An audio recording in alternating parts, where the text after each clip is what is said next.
live now. Welcome to David Ram's live stream. And this is a very, very special one. Very special David Ram. Why is it special? Why is it special, Because Annie? it's a love stream. Why is it a love stream, though? It's a love stream. Because it's Friends Day. Friends Day? That's in Finland. What is it? What is it here, though? Valentine's here. Yeah, sorry. What is it in the rest of the world? That's what I meant to say. Valentine's Day. Love Day. Love Day. All right, well, yeah, welcome everyone. Thanks for checking this out.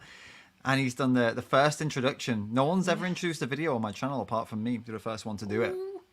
Very special. This is Annie. Who are you, Hey, Annie? everyone. You need to introduce yourself to people. I'm Anni, and I am David's partner, and I'm an animal rights activist and a person from Finland, currently in Finland. Person from Finland. Yes. Could you say I'm from Finland? Yeah, Go on. I'm a person from Finland. Cool. Yeah, and that's a very short edition of it, I guess. Yeah. There you go. And that rounds it up for today's live stream. Glad Okay, you all joined us. bye. Really appreciate it, and we'll go and Yes. enjoy the rest of Valentine's Day. Bye. All right, now let's be real. We're here to talk about some topics, some topics that are related to, and not just related to, that are directly concerning dating, relationships, veganism, non-veganism, and some other stuff too. We're going to talk about animals as well. It's a love-based live stream, which is why I called it a love stream. And I bet a lot of you are like, what the hell? David's going to do a live stream about love. Like, this is not really my style, but it's, I don't know, it's Valentine's Day. Not that I ever celebrate this really, but also, well, we don't really celebrate this, but I don't know. I just felt like let's mix it up a bit. I do enough of ripping into people. I mean, we got enough of that, right? Yeah. Let's try something a little bit different and see Spread some love. We need some love. what happens, right? Yeah. See what happens. So let's talk about what we came to talk about then. We've got some topics to go through, and also we've got some questions. But actually, before we kick off with it, maybe it's a good idea to establish the situation with, like, the comment section and people watching. So if you've got a comment or a question that you really, really, really, really want to ask, like it's next level, you're like, I need this to be asked, or you really want to support what we're doing right now and you want to support the channel, or both of those things, use the super chat. Use that super chat option, and we'll talk about whatever you want us to talk about right away. But there is a caveat. If you post something shit or inappropriate, you'll waste your money. So don't do that, obviously. I wouldn't expect that you would do that anyway. But anyway, just had to clarify. Usually I'm the one typing, please use the super chat, please support David and super chat. So maybe now, every now and then, I'm like, super chat. Yeah, Annie can just do that. In the middle of you talking, I'm like, super chat. Annie can just do that physically today. She can just be like, and don't forget to use the super chat, guys, like in the middle of whatever we're talking about. So do that, yeah. But also, if you don't really mind if your comment gets shared or not, or you don't want to support the channel because you don't love me that much, you don't love Annie, that's totally cool. You can click the link in the pinned comment and you can leave a question on the Google form, and we'll get to it. Maybe we won't, though, which is why you should probably use the super chat, because then we'll definitely get to it. That's how it's going to go. We've also got some questions from Instagram, by the way. We're going to get through a few of those as well. So, yeah, it was pretty exciting. Let's kick off with the first topic. We're going to talk about, well, guess what we're here for, really. The main question that people debate all the time. Controversial one. The controversial one. Should vegans date non-vegans? I brought you on to talk. I'm not going to talk. You need to talk. Yeah. Tell them, what do you think? I think that almost everyone has been a pre-vegan before, a non-vegan before. And we should remember that. And we should most likely date non-vegans. But it depends, really. Like, obviously, if there's a person who is like making fun of vegans and really like, oh, meat, this kind of stuff, no one wants to date a person like that. But if they are open to the idea, imagine maybe they never even thought about it, the animals. Like, it's kind of like me before. I didn't think about it. So if you introduce the idea, then maybe they're interested.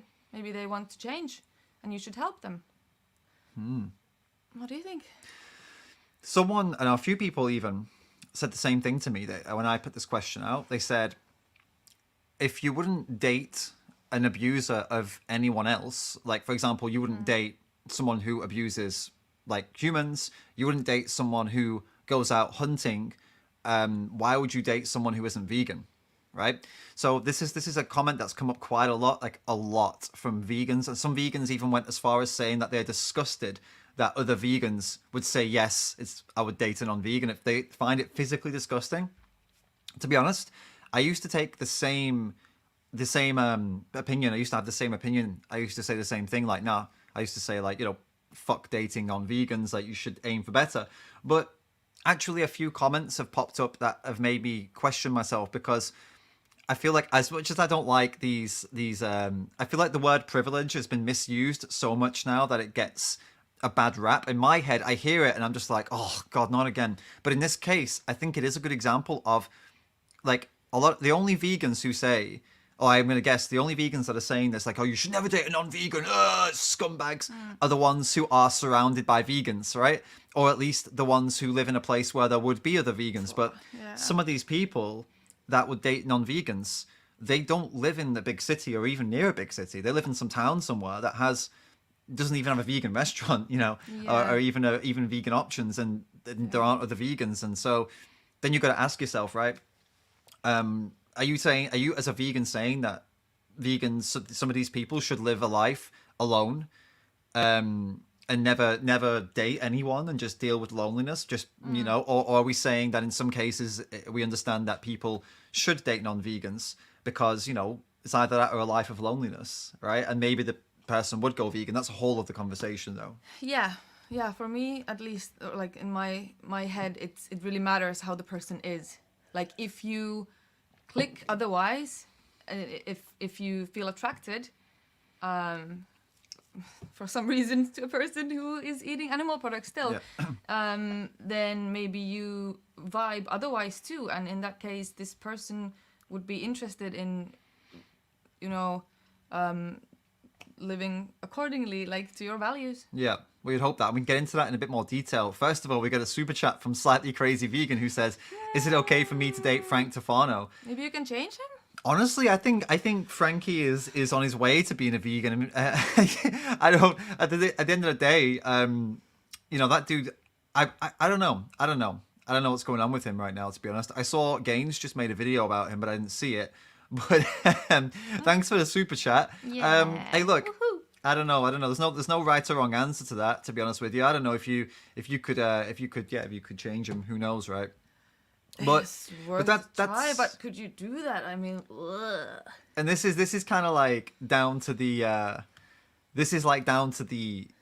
the other question as well. Okay, but people say, oh, what about you could convert them? This is the thing that a lot of vegans who date. Oh my goodness, another super chat. Thanks, Oliver. Really appreciate it, man. Woohoo. Thank you so much. Whoops. This is another thing these vegans say who defend this idea, like, oh yeah, I would date a non-vegan because, I can convert them. What better way to convert them to veganism or to get them to consider going vegan than to date them? And then I don't know if I agree with that being the best way, because, from experience, and I know from experience, and I guess everybody here in the chat knows from experience, that almost always the worst people to try to introduce to ethics and veganism are the closest ones to you. They tend to reject you because they don't like to be judged by you. They don't appreciate being judged by you, but they're happy to be judged by somebody who they deem to be an authority on this, right?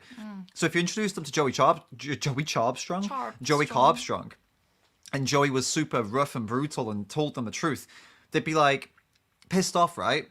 But at least Joey is not somebody who's like close to them, so it wouldn't matter really as much. They'd be like, okay, this guy was, whatever, he was rude, but that's kind of his job. He's an activist. Whereas when you do it, when you're like, listen, it's the animals, like, what the hell? They get upset with you.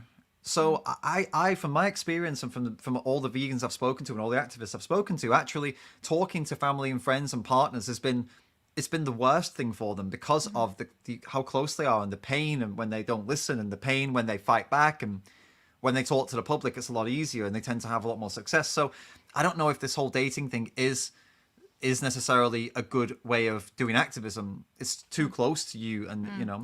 But then again, when you're dating, it's often they want to impress you. The other one wants to impress you. And I know people who've done activism this way, like Tinder activism, you know, and like dated people to kind of try to convert them or whatever. Right. But because people might want to change. But then is it changing for what reason? We got actually a question from Instagram directly linked to that.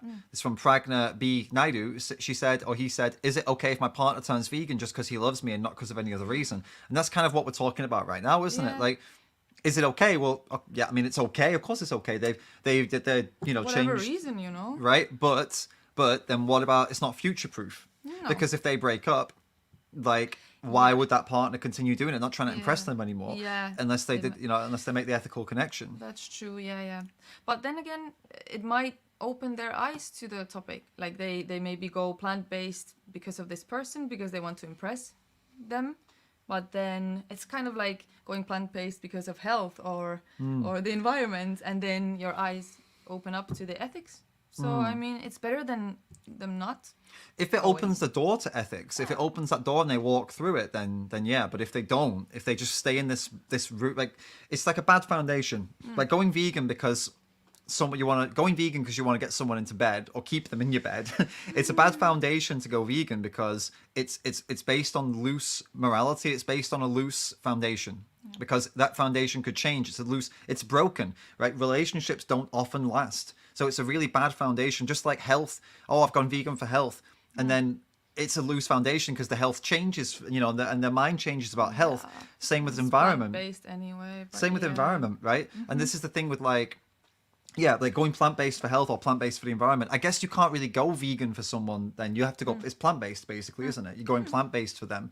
Because the only way you can go vegan is if it's an ethical stance. You don't take an ethical stance because your partner has an ethical stance. Yeah, that's true. It doesn't really That's true. work like that. But I know so many people who really hardcore activists now who first went vegan or plant-based because of climate, for example, or health. So maybe because of partner as well. But if it opens, it's a lead, it's a pathway. That's what I'm trying to say. It's like as long as whoever the partner is doesn't stop there. Like, you know, when they say, "Oh, I'm doing it for you," then you have to take them through the whole range and say, "That's really good. Let's sit down and watch Dominion again." If you've watched it already, I'm serious. Like, you saying that now, do you fucking get it now? If we break up, is this going to stay in your mind, or are you doing this just to please me? And if you're doing it to please me, then I appreciate it, but you know, I'd rather you did it for your own reasons. You know, I'd rather you did it because it's the right thing to do.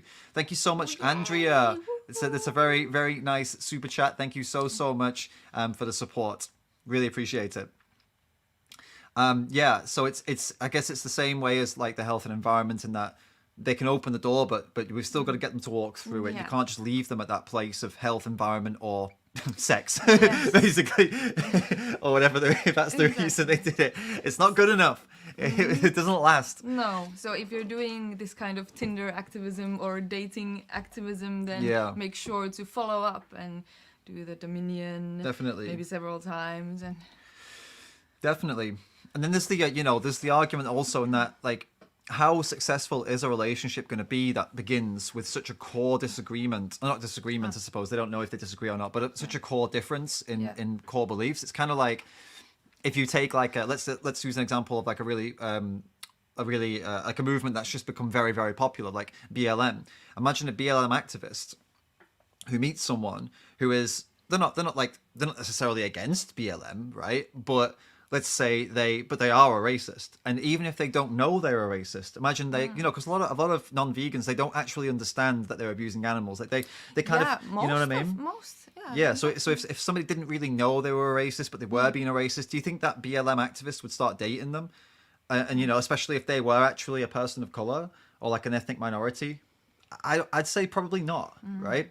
And they'll probably say, no, I'm not gonna date someone that is like, you know, everything that I'm against, right? Even if they don't know that they are being like this, they probably still wouldn't date them. They would talk to them and try and make them see, but date them, I would probably say not. And I think when that's another argument for us, it's like, I don't know, it's like, do you want to bring your work home with you?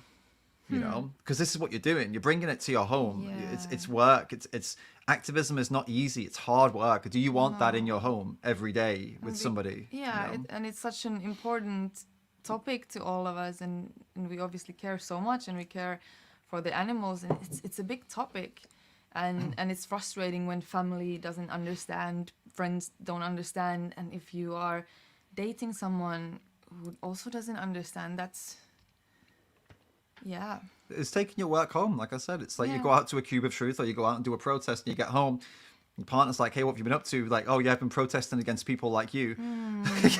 God, that's horrible. I mean, I know a lot of people out there are doing it. I don't want to be, I don't want to be rude to you guys, and I know it's tough, but I just can't imagine choosing that. And then, but I understand the small town thing. Like if you're in a small town, I understand why you would do it, but it must be bloody hard. It must be really tough. And can you can you be on the same wavelength or like vibe with someone in that way if there's such a core important value there?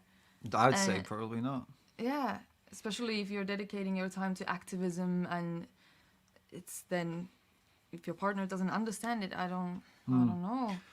We got a super chat, by the way, like slightly crazy vegan saying a feminist with a misogynist, for example, even if they are unknowingly a misogynist, like they don't even know they're being that way. Like it's not like you can blame them for not knowing, Yeah. but would you date them? Like you could educate them, but that doesn't mean you have to date them as well, does it? That's Yeah. kind of the point, isn't it? And- And her and and- Frank as well. Yeah, exactly. I was laughing at that.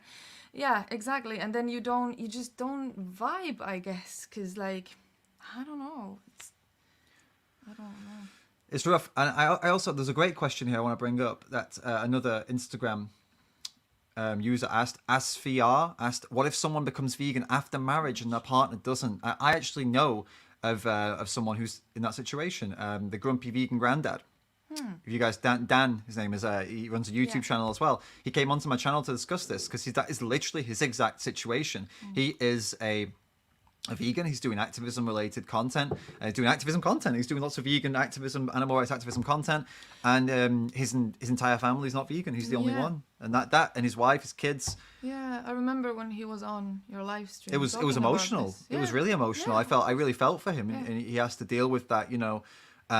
So what if? I mean, yeah, what if that does happen? It's tough. I couldn't. We discussed it, and we came to the conclusion that it's just like he's just got to do the best he can. Like he's trying, and Yeah.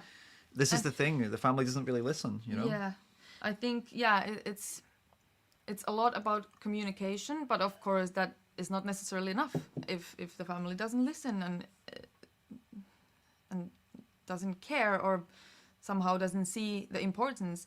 Of course, then you should try to explain it as as good as possible, as throughout as possible. How important it is, how it makes you feel, all these things. And he has. I mean, he has. Yeah, He's, yeah. he said he'd been quite emotional in the past, and it's overwhelming at times. Yeah, it's tough, and it happens to people. This is just one example. It happens to a lot of people. It's yeah. I mean, there's no real kind of answer to the question, really. You got to kind of deal with it, haven't you? And deal with it the best you can, really. But it's rough. It's definitely rough.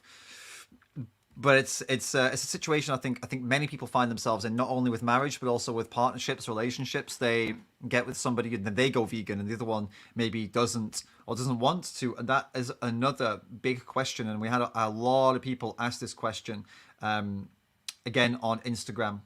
I wanted to know one thing though. Yeah, go ahead. Didn't you ask people the answer to this? Like, would you date a non-vegan or not? Yeah. I would like to hear It was the like results. 50-50. Yeah. 50-50. About maybe 2,000 people responded to my polls. 2,500 people responded to my polls, and it was 50-50 as to yes and no. Like people that would vegans date non-vegans, yes and no, 50-50. And I'd get to like 98% of the people that follow me and subscribe are vegan, so that's pretty insane. Yeah. It's pretty crazy.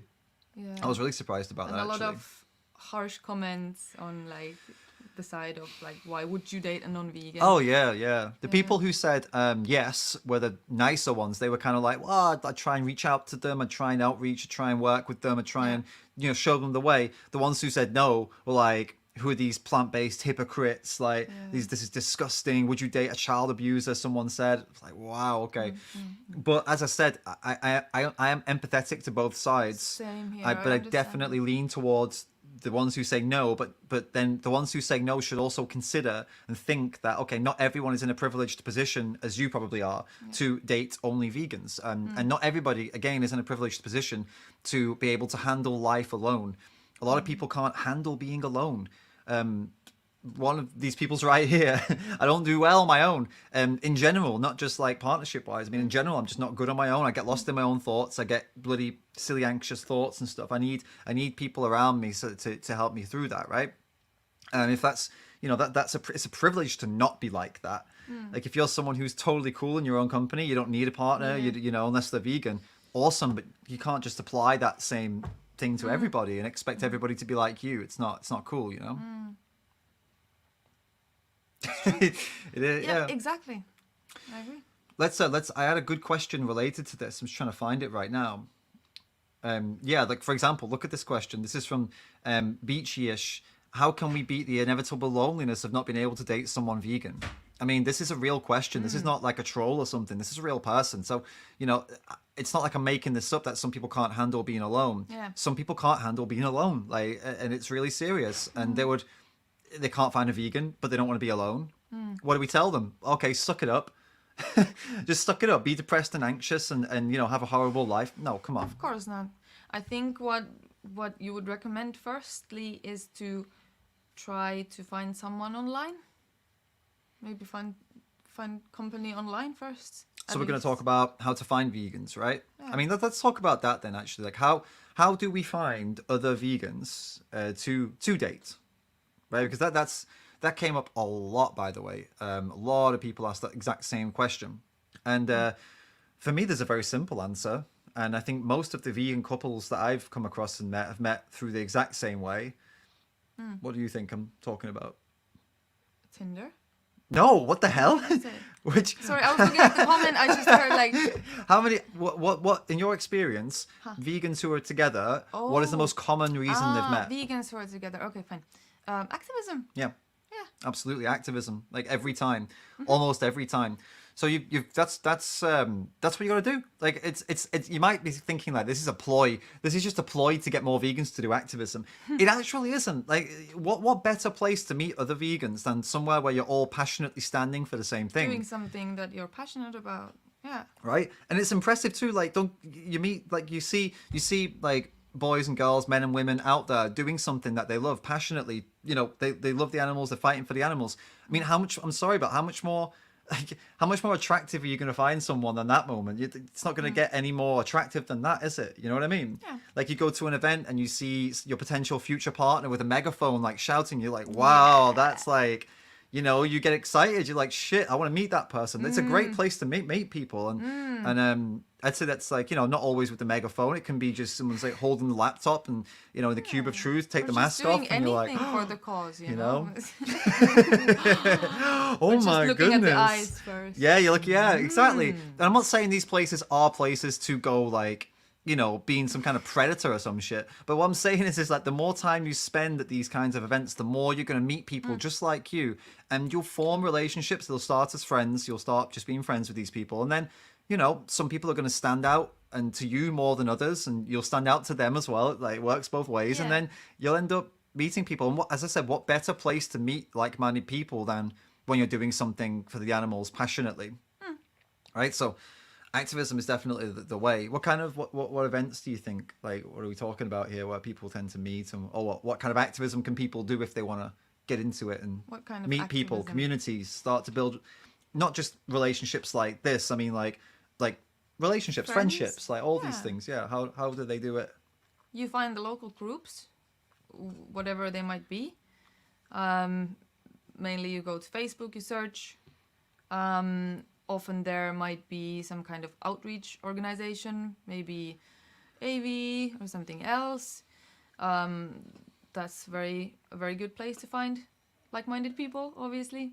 Vigils often happen. Then there could Yeah. be anything else. Like I if say you- like vigils are a very obviously they're a very moving and powerful form of activism, because you're seeing the animals in the final moments, and you're being there for them. And these events also tend to create very, very strong bonds between the activists that go, because you're experiencing this at the, like, it's your lowest moments, or your lowest moments and their lowest moments, the animals, and you're there with your team, and you need to stand together, and there's normally like group hugs and talking about your feelings and stuff. So on a purely friendship level, I'm talking about here, it's a great place to build a solid community and actually get to know people inside as well as outside. Like, small talk is really nothing, but at vigils you really get to know people, right, and how they react and how they respond, and this is quite a powerful way to build a solid community. Yeah. Cube of Truth events, or any outreach events, basically any kind of outreach event or protest that's outside. Well, they're all outside, aren't they? You'll meet the people, and you'll build friendships, and you'll go for meals. This is the best bit about events. About building communities at events. Obviously, the event itself is the most important part, but the best bit in terms of like how to make friends is after, because you'll go for meals, you'll go for dinner, you'll go for drink. If you drink, you'll go for whatever, and this is really where the real friendships start to build. And of course, some friendships will become more than that, and these are the best places to I think to do that. This was a life changer for me, starting to go to cubes. Actually, I think for you as well, like meeting more like-minded people and finding a community. Yeah. At least for me, before starting to do outreach, I was alone. I didn't really know other vegans. Then I found many awesome people. Yeah, definitely. I agree. I've got a few super chats here, but I'm kind of confused. Wait, first of all, let's talk to Suraj. I turned vegan. My girlfriend did not. Her belief lies in human rights and veganism's toll on underprivileged humans. We're due to get married soon. Any tips? Easy. Don't get married. Next. No, I'm kidding. What do you mean? Like she thinks her belief lies in human rights and veganism's toll on underprivileged humans. What toll does veganism have on underprivileged humans? Like, sounds like it's like what, somehow disadvantaged, like making their lives more disadvantaged. Like, I don't. How would being a vegan hurt underprivileged people? That's interesting it's an interesting question. Does she mean like in terms of like farming, like the underprivileged people tend to be farming? There's those same people that are killing animals. So, you know what I mean? It's not like privileged rich people are working in slaughterhouses. So I don't understand the logic of this. Like, of course, it's a problem that farming in general is in many countries exploiting underprivileged people. Don't get me wrong, that's a problem. But that's not only veganism. Everyone eats these products. Yeah. So I don't know, Suraj, maybe you can follow up with that. You don't have to do another super chat. Yeah, thank you for the super chat. Thank you for the super chat, but maybe follow up and just let us know what her argument is, and we can try and help. Melly, you said that Oliver had a super chat question. I don't see any super chat question from him. I just saw a sticker, and it had no comment. So maybe you can tell me what the question is, and I'll put it up on the screen. You don't have to do another one, obviously, unless you really want to, and then you go for it, awesome. Right? Go for it. All right, so where were we up to? How to find them? Yeah, so those are the ways to find other vegans. And right now, of course, we're in pandemic situation. Don't say the C word, by the way. I just forgot to tell you. I don't like to say that. You can't say the C word because is it my matcha? I think so. Yeah. You can't say the C word because it's it will demonetize this for sure. But yeah, the pandemic. The P word is fine. P word is fine. So what's going on with people? How do we find people now? That's what a lot of people ask, like, how do we find other vegans in this situation? This situation could go on for a very long time. Yeah, or even without the situation, like if you live in a small place, right, with no activism going on, of course, then the first answer is to start a group. Start your own activism group. Yeah, exactly. That's the first thing. But online. I mean, the internet's pretty big. We're online. Yeah, you go to find some vegan groups in Facebook again, any other platform. Then also nowadays there are vegan dating apps. I have no experience on those. But good. I just I'd hope not. I just not in the last 3 years today anyway. because I know that they exist. I just got some advertisement about one. Oh. And why is that? The advertisements, like Maybe they're identifying people. Why are they the computer identifying is like, you? you seem like you need a new partner. The computer's like, he's being an asshole, right? Here you go. You need a new one. Start browsing the market. Yes. So I knew definitely that one exists, and now I googled, and there was like 3 huge ones that seemed like they had a lot of downloads. So, do you have any experience, anyone, of the vegan dating apps? There was one called Grazer, I think. Grazer. That's Grazer. funny. It's kind of like Grinder, And then but for vegans, then I guess. what was the other one? So, I don't remember anymore. Vinder would be a good name, wouldn't it? Yeah. Vinder. But yeah, there are some, but like, I don't know, they're hit and miss. I've heard people saying that some are good, I've heard people saying some are bad. What I would say, personally, I think the best way to find people online is what Annie already said. Go and find Facebook groups and join them, like vegans of whatever. Say you're based in, I don't know, based in Helsinki, vegans of Helsinki, based in Dublin, vegans of Dublin, whatever. And if those groups don't exist, create them, because I can almost guarantee you that there are some vegans that are in your area or close to that area. Yeah. And if they're not, then there'll be some vegan curious people who are in that area or close to that area, and they'll also join the group, and you'll meet people. Yeah. And there's no guarantee you're going to meet any kind of, special people, but you'll meet people who are either vegan or want to go vegan, and that's better than having no connections with vegans. And you could even isn't start it? like a connection with someone further away, and then just like have an online thing first, and then meet up at some point and something like this.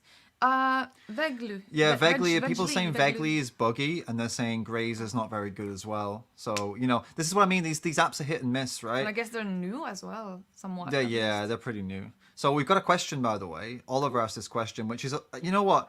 So many people have asked this question. I was shocked about how many people want to know about our life. I didn't expect it, and it's actually kind of nice that people are interested and show interest. It's cool. So how did we meet? So, we met in Berlin.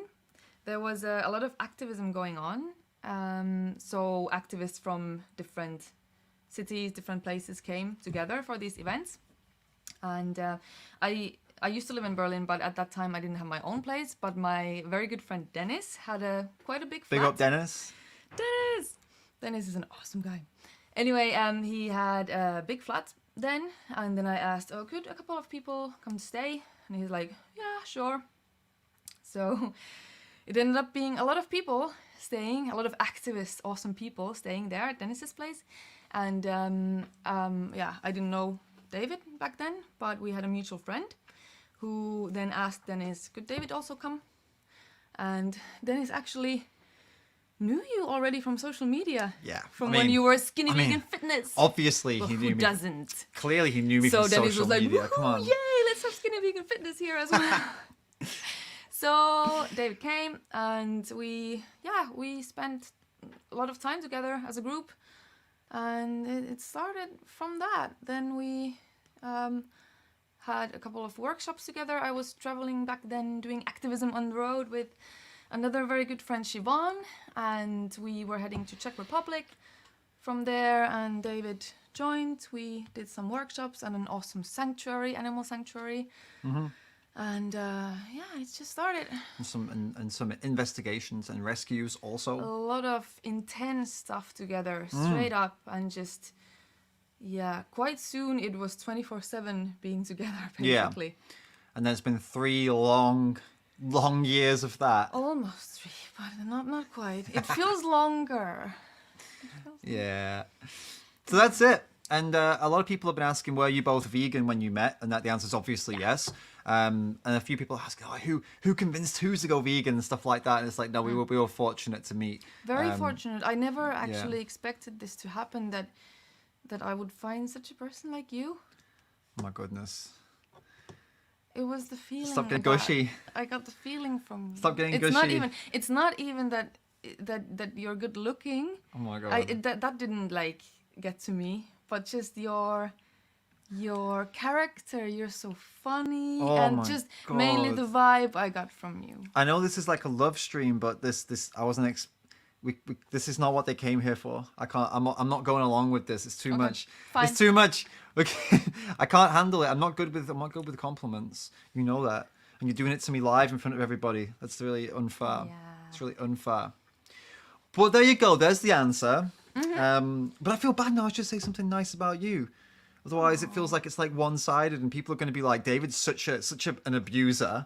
Look at him. Look at him telling her don't what's the word I'm looking for? Compliment me. Don't compliment me, and not offering her compliments back. Oh my god, what a scumbag. That's going to be what's going around tomorrow. That's the new cancel David. That's what it's going to be. Scrooge. Yes, exactly. They're all like, oh, David's a Scrooge. No, like, okay, fine. When I first saw Annie, I mean, look at these eyes. How can you forget those, right? So that was like very like, and I spent like at least maybe at first, I don't know. I spent quite a long time talking to my friend Alex, actually. So our mutual friend was Alex, by the way, and just constantly saying to him like, "Oh man, like I don't know, I can't handle this, man. Like, and he's so hot. Like, oh my god, and she's so." And he'd be like, "Yeah, and she's so nice too, right? Like, yeah, she's so nice as well. She's so, oh my god, man." And he'd be like, "Yeah, I know, bro, I know." And then just like that was how we had this conversation, me and Alex, so many times. Like, dude, I don't know, man.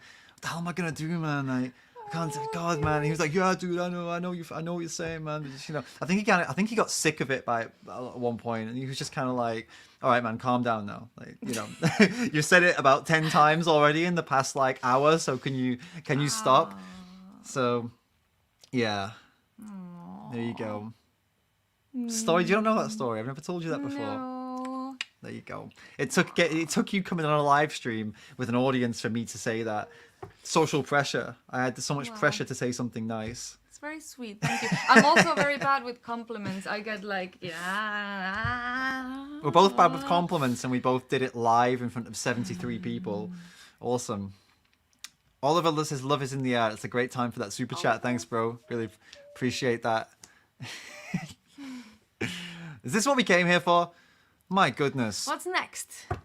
All right. Well, we've talked about how to find vegans, and I guess let's close that point off actually, because yes, it's online is the world to be in right now. Whether you're doing activism or whether you're trying to find other vegans to hang out with, or whether you're trying to find, I wouldn't say go and search for a partner, because then you're never going to find a partner if you go searching for a partner. That's just that doesn't not work. going to happen, right?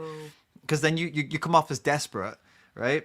You do, and both men, women, and everything in between, whatever you are, no one likes that. No one likes desperation. And if someone likes desperation, then chances are they're a narcissist. Right? Isn't it? Like if they're like, "Oh, I love it when someone's desperate for me," then it's like, you're an egotistical shit. Yeah. Right? So you don't want to be desperate, because then the people you'll get if you're desperate are going to be assholes. You want to be like chill. Just like, I want to meet some friends. I want to meet some people. I just want to have a nice community, social life, with people that are like-minded, and you'll end up just getting with one of them. That's what's going to happen. This is how life works, isn't it? Like trying to find friends, I think, is a good way, because then you often find a very good friend that Definitely. you want to share. Do you know there was like a things with. statistic that was like, it was something like 60%, maybe 70% of married couples met at work or something like that. It's like a stupid statistic that they took in the USA. Okay, it makes sense. Right? And so, when we're doing the protests and weekly cube of truth and stuff like that, I mean that is work, isn't it? Like that is something you're doing. It's not you're not doing it for a laugh, like it's work, Yeah, so sure. your chances of meeting someone there are really high. And but don't be desperate and don't be a creep, I think is the main two rules here. That's a turn off for sure. The creepiness. And also one important thing I think is loving yourself first, even though it sounds like a cliche or whatever, but if you do that first and stop it. No, I mean, there should be a better way to say it, but if you are happy with yourself being alone, then you attract people more, I think. If you're comfortable being yourself, with yourself, Yeah. And you can love yourself also, then you can love others, and then you attract people, like-minded people. It's just kind of like, no, it's just, I feel like it's just kind of like knowing your self-worth, I think is what you're trying to get at here. I don't think it's necessarily like loving yourself. I think that is cliche. I don't like it. Like, Okay. fall in love with yourself. I don't know. I feel like you see that on all these No, maybe sites. don't That say it like it's like that. toxically positive. I find that to be like, love yourself. It's like, no, we're all shit. Like, don't love yourself. Like, we're all shit. We all have hang-ups. You can't love everything about yourself. Don't even try. But you should know your self-worth. That's what I'm trying to say. Like, Yeah. know that you're valuable. You are valuable. You know, even if you're in a shit mood and you're being horrible to people, you're still valuable. You are worth something. Yeah, I think it's you know? you should love yourself. You should learn to love yourself at least, or like practice it. There is also many tools for that, and you should definitely do that. I disagree. Okay, and you do. You don't love yourself? Yes, you do. I don't know. Of course not. I don't think it's necessary. I don't think it's healthy to love yourself. I think we need to be practical here and accept that we have loads of flaws and things that are not very good, and you shouldn't love those. You should accept them begrudgingly and you know, work with them. They're not things to love. Like, if you lose your temper really quickly, you can't love that. So therefore you shouldn't No, love, you can love you parts know? of yourself. For sure, and you also need to acknowledge the parts you don't like. You need to do work on that as well, or you should do work on that, and you should try to improve yourself. But you can still, and you should still love yourself. Yeah, more into it. I'm sorry. Okay, like yourself. I think it's just then. part. I think yeah. Do I you think like I think yourself? you should try to like yourself, but I feel like love is too much of a. It's too much of a. I don't know. It just sounds to me like hippy dippy kind of like Ellie is wishy saying it's washy stuff. absolutely healthy to love yourself. Well, a lot of people say that. I just don't agree with it. I just Okay. don't agree with it so much. I think. I think it's the terminology that gets you here. I think we do agree on this topic, Right. but it's just the word love. See, look now. Oliver's popped up here. It's important to know and appreciate yourself. I agree with I'm Oliver. on board with Oliver. I also See, am that's on board what I'm with talking Oliver. about. Know yourself, appreciate yourself, but love. People often interpret love as like some gushy kind of overwhelming feeling of positivity, and that's not something you should feel about yourself. You can't be overwhelmingly positive about yourself. You need to understand yourself and your flaws and things that need to be improved. Oh. Loving is not. But not I love quite. also people who I like don't appreciate every aspect of, for example. Do you know what I mean? I love some of my friends who sometimes do things that I don't approve of, so to say, or like I wouldn't do those things myself, or I think like, yeah, you shouldn't do that, Yeah, maybe, but it's not. but I still love you. I think it depends on how we're defining love. What I'm trying to say is a lot of people, like, your definition of self-love is completely different here, sort of, Ellie's saying. I think it's depending on how you define love. I think a lot of people, when they hear the words love yourself, they think about this unconditional love for themselves. And I don't think No, that shouldn't is be the case. good. I don't think that's No. what... Okay, anyway, let's move on. Anyway, summarized, love yourself / appreciate yourself, and you'll most likely find people who will also appreciate you. If you have hang-ups and you're looking for someone to fix your hang-ups, chances are you're going to get somebody who's going to exploit that. And, Oh, you and mean it's by gonna be, hang-ups, like if you just... like if you don't value your self-worth, if you think you're someone who like, oh, I need someone else to fix this hole that I've got of, you know, I'm not a very confident person, I need someone confident to talk for me, for example, you're going to find somebody who'll most likely exploit that about you, rather than somebody who can, you know, ride that wave with you kind of thing. Yeah, Like you need yeah. to be like comfortable, confident with who you are. That's what I'm trying to say. Be like a whole person and like happy with that, and not necessarily try to find new parts. Yeah. Yeah, basically, yeah. Don't try and find someone to complete your life. Try and find have your life and be like, this is my life. I'm working You're with just my, an you know. addition to my life. Yeah, you're additional. You're coming in. Yeah. Maybe I don't you'll need you, but I want you. right. Maybe you'll improve it. Maybe you won't. If you don't improve it, you can fuck off. If you do improve it, you can stick around. But you're not gonna fix it because it doesn't need fixing. That's the attitude. Don't try You're to not gonna fix me. don't try and fix me in my shit. Who the fuck are you? Get out of here. Right. That's what it's about. Yeah, fine. That's what I'm trying to get at. Take care of Maybe yourself. take care of yourself. That's a good one. This is a good one. Yeah, that's all right. We're all good. I think we mostly agree. I think the word love is just a bit. I think it's just so often misinterpreted. The word love. I think it's misunderstood. That's why I kind of try to avoid overusing it. Apart from if I'm doing a love stream and then I'm going to overuse it. That's why we're talking about it. Exactly. All right, let's take a look at. I have some questions from Instagram that were pretty interesting. We dealt with the pandemic one, how to find people in a pandemic. We didn't really close it off again, did we? Close it off. Go online, find Facebook groups. If there are no Facebook groups, create Facebook groups and use apps and just get out there and try and find people to hang out with and be friends with, but don't try and be desperate or creepy trying to find people. Like if you see someone's vegan, don't just assume they're going to want to get with you just because you're vegan, for example. That would be kind of creepy and desperate. Like treat them like anyone else and just be like, hey, what's up? So you're a vegan? It's all right. Me too. Whoa, nice advice. Good. be like cool as that, and they'll be like, "Fuck, I'm really excited. How are they so cool about this?" They'll be like, "Shit, I'll be cool as well," you know. Let's do something lighthearted. Okay. Lil Laluka says, "Do you find that vegans smell better or different than non-vegans?" I don't know. Like, if someone just ate a horrible meaty barbecue thing, they do smell bad, but I don't know. I haven't noticed any smell things. Not necessarily. I know that you smell good, but... I know. Yeah. I think from experience at the gym, I would say more than anything. I'd say like other men at the gym, I'd say other non-vegan men at the gym tend to like really stink. And when I've trained with vegan men, it's like it's not as potent. Like it's like I guess at the gym you smell. You can really smell it, right? Okay. Yeah, it's not as potent. It's not as like, ugh, but then like because I've trained with other vegans and it's like, we all kind of. I don't feel like we all when I'm training with them, it's not really a potent smell that comes up. But then someone non-vegan, clearly like not many people in gyms are going to be vegan. Walks past with some whey protein shake, farting, and, bloated and shit, and just like, ugh, you go like, ugh. So yeah, I don't know. That's like an anecdote though. It's not like a. It's not factual or anything like that. Yeah, I have the same feeling like that I could imagine that someone smells worse when they're eating that shit, what they're eating, body parts and nasty shit, so. Yeah. And also it's like, it's all the salt and the fat and this comes out and a lot of it comes out and how you smell, it can change how you smell. Yeah, for sure. Let's get another, this is a good question.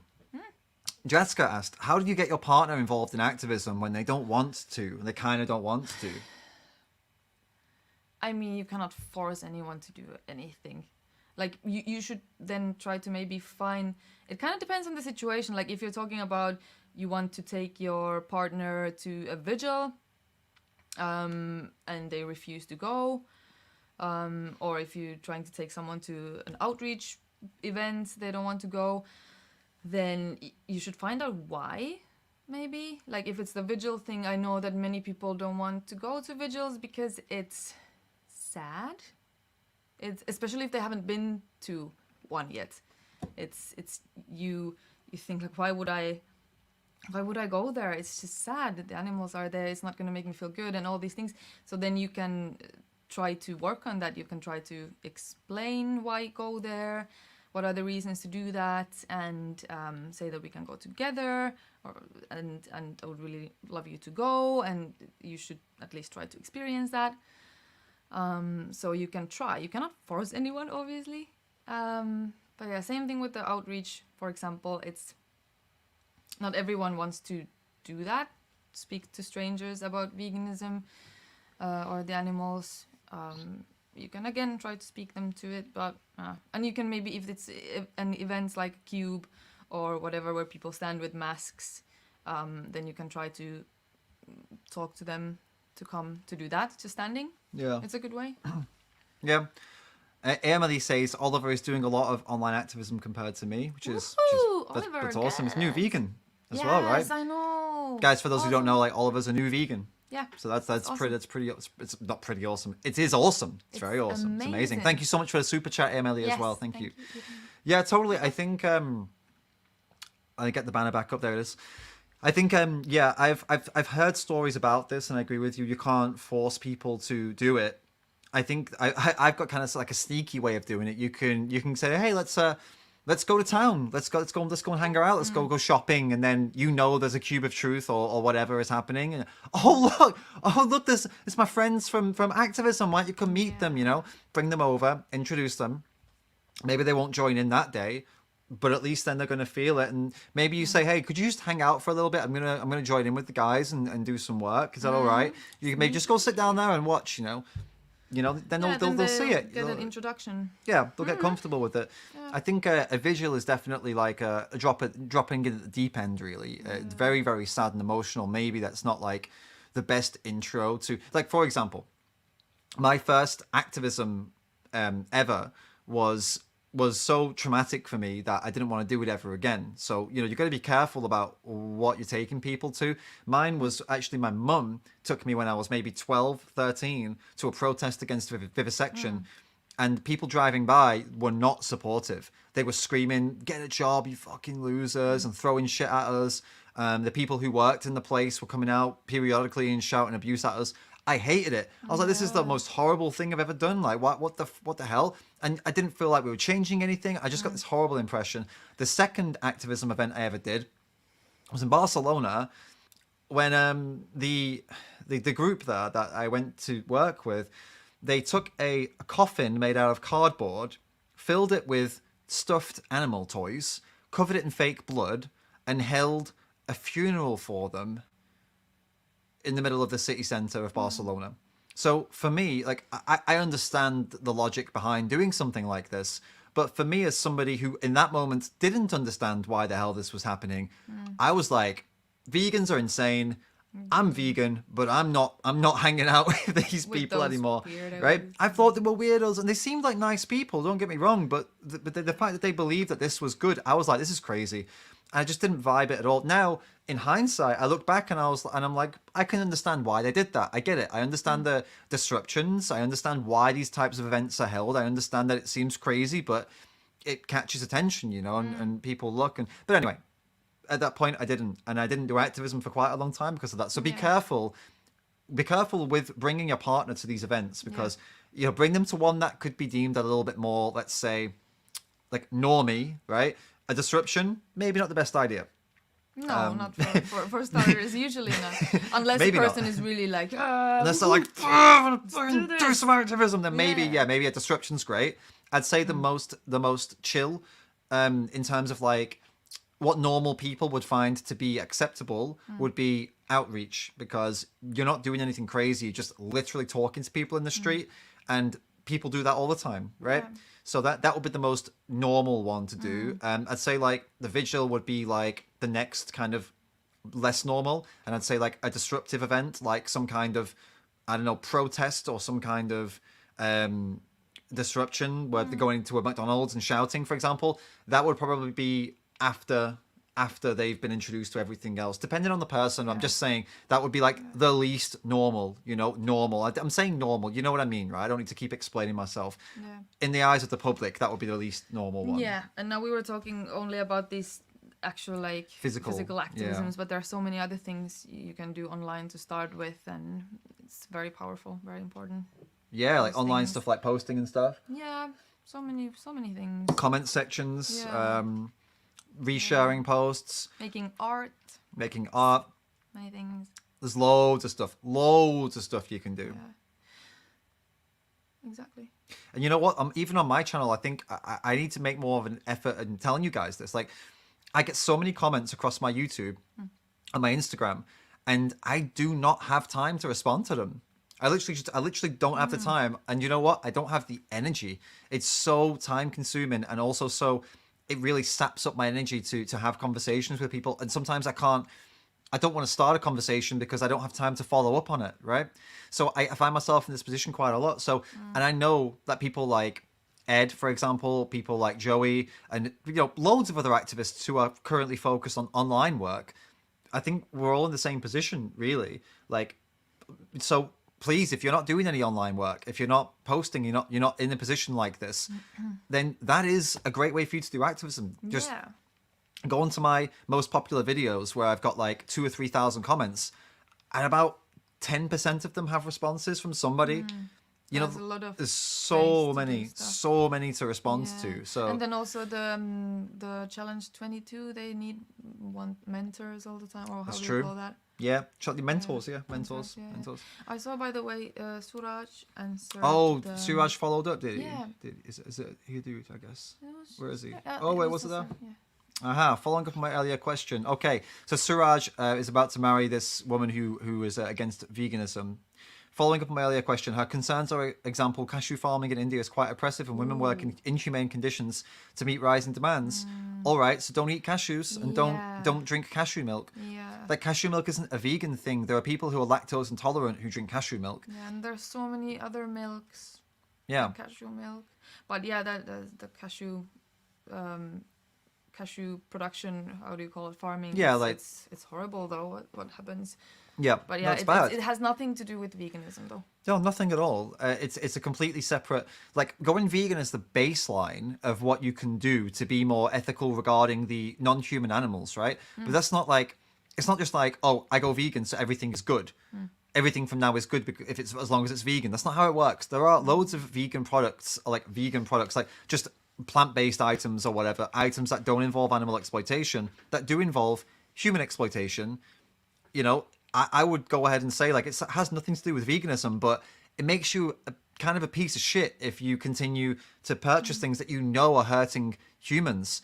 All right, just you don't just get the green light just because it's not hurting non-humans. So veganism really is the beginning of living a more ethical life. It's a gateway to many. It's a gateway, like, including absolutely. me. I was never really interested, or I hadn't looked into any human rights issues or problems with clothing, for example, or any kind of production of things. I was never really, I don't know, I was never interested. I never got to the topic, but after going vegan and meeting a lot of compassionate people,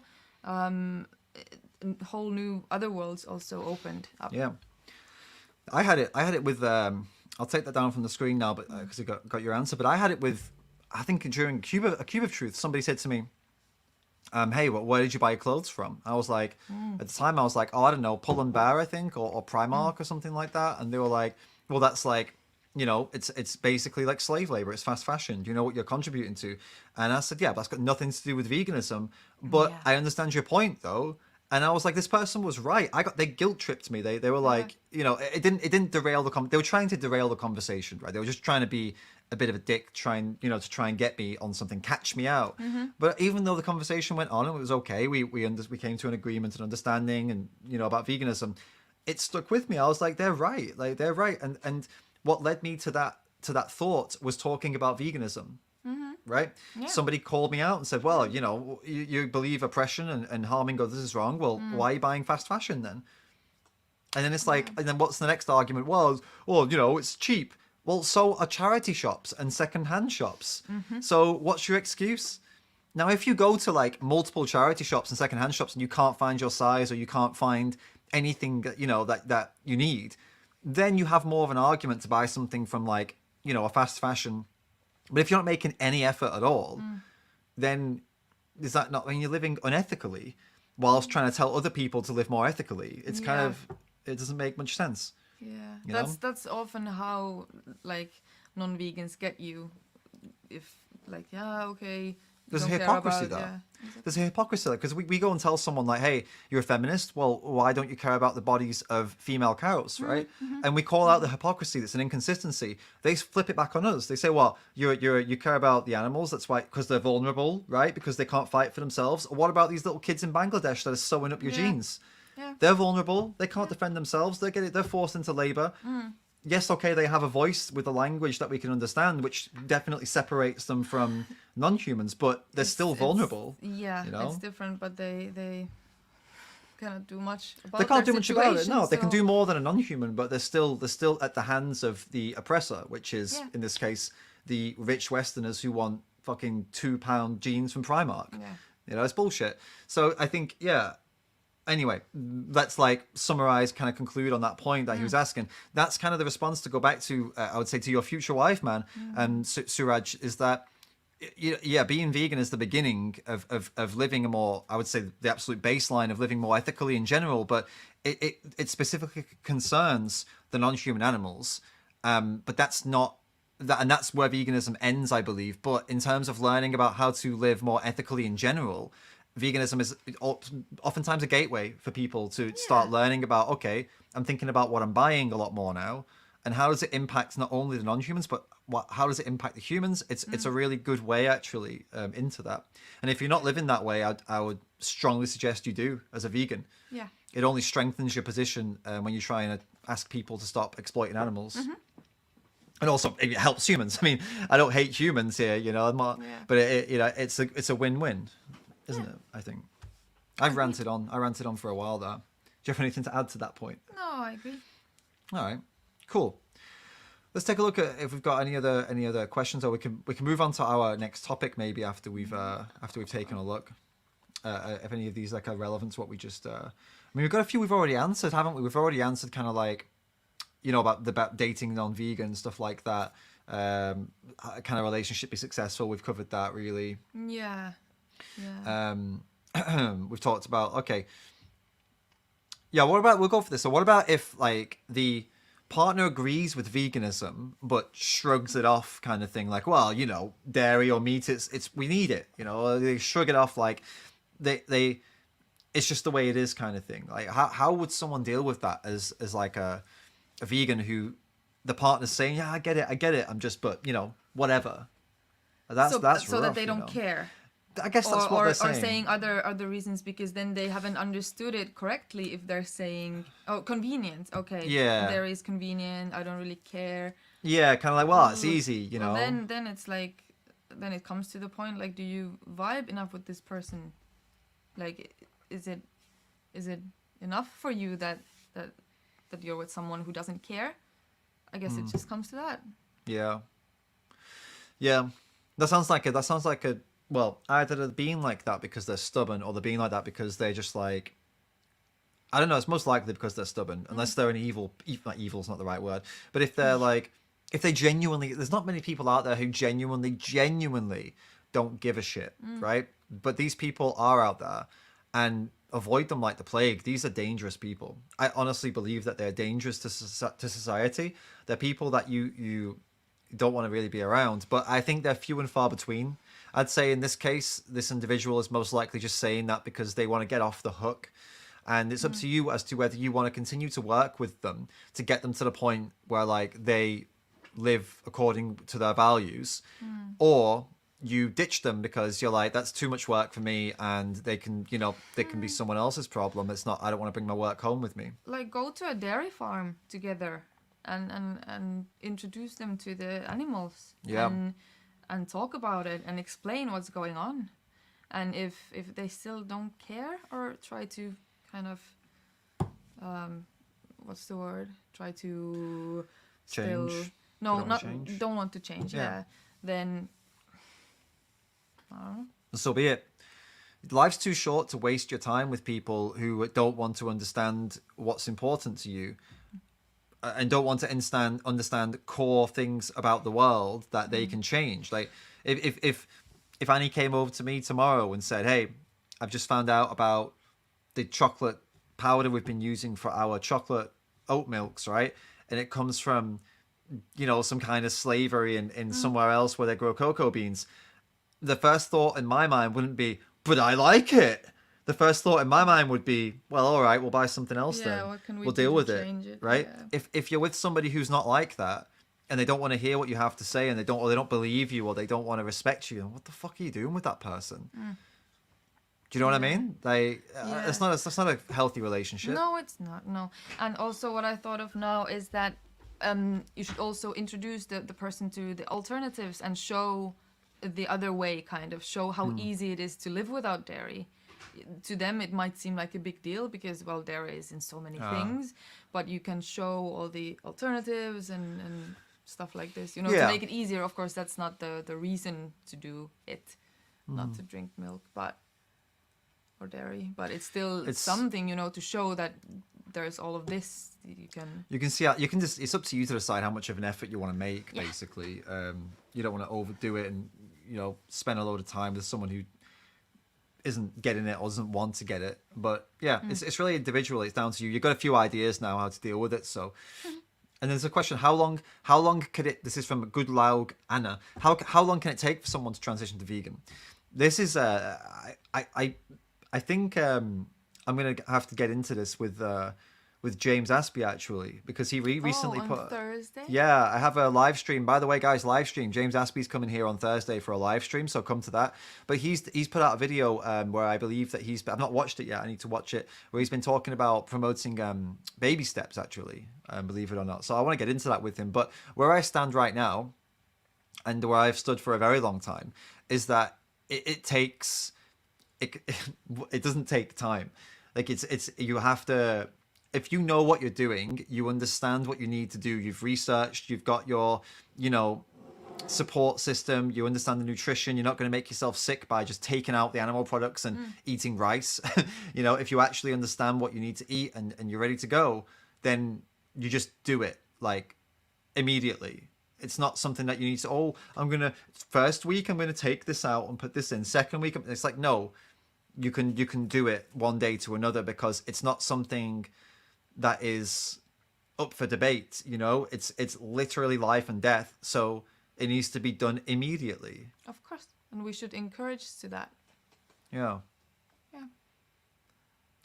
I mean, you wouldn't, if you apply this kind of logic to any other situation where someone is going to be killed or not, the conversation of, just take it easy and see what happens, slowly does it. You would never say that. No, of course you're still supportive when people make any kind of change, and oftentimes it is that people make slow changes, but as you said, you should always encourage to change fully.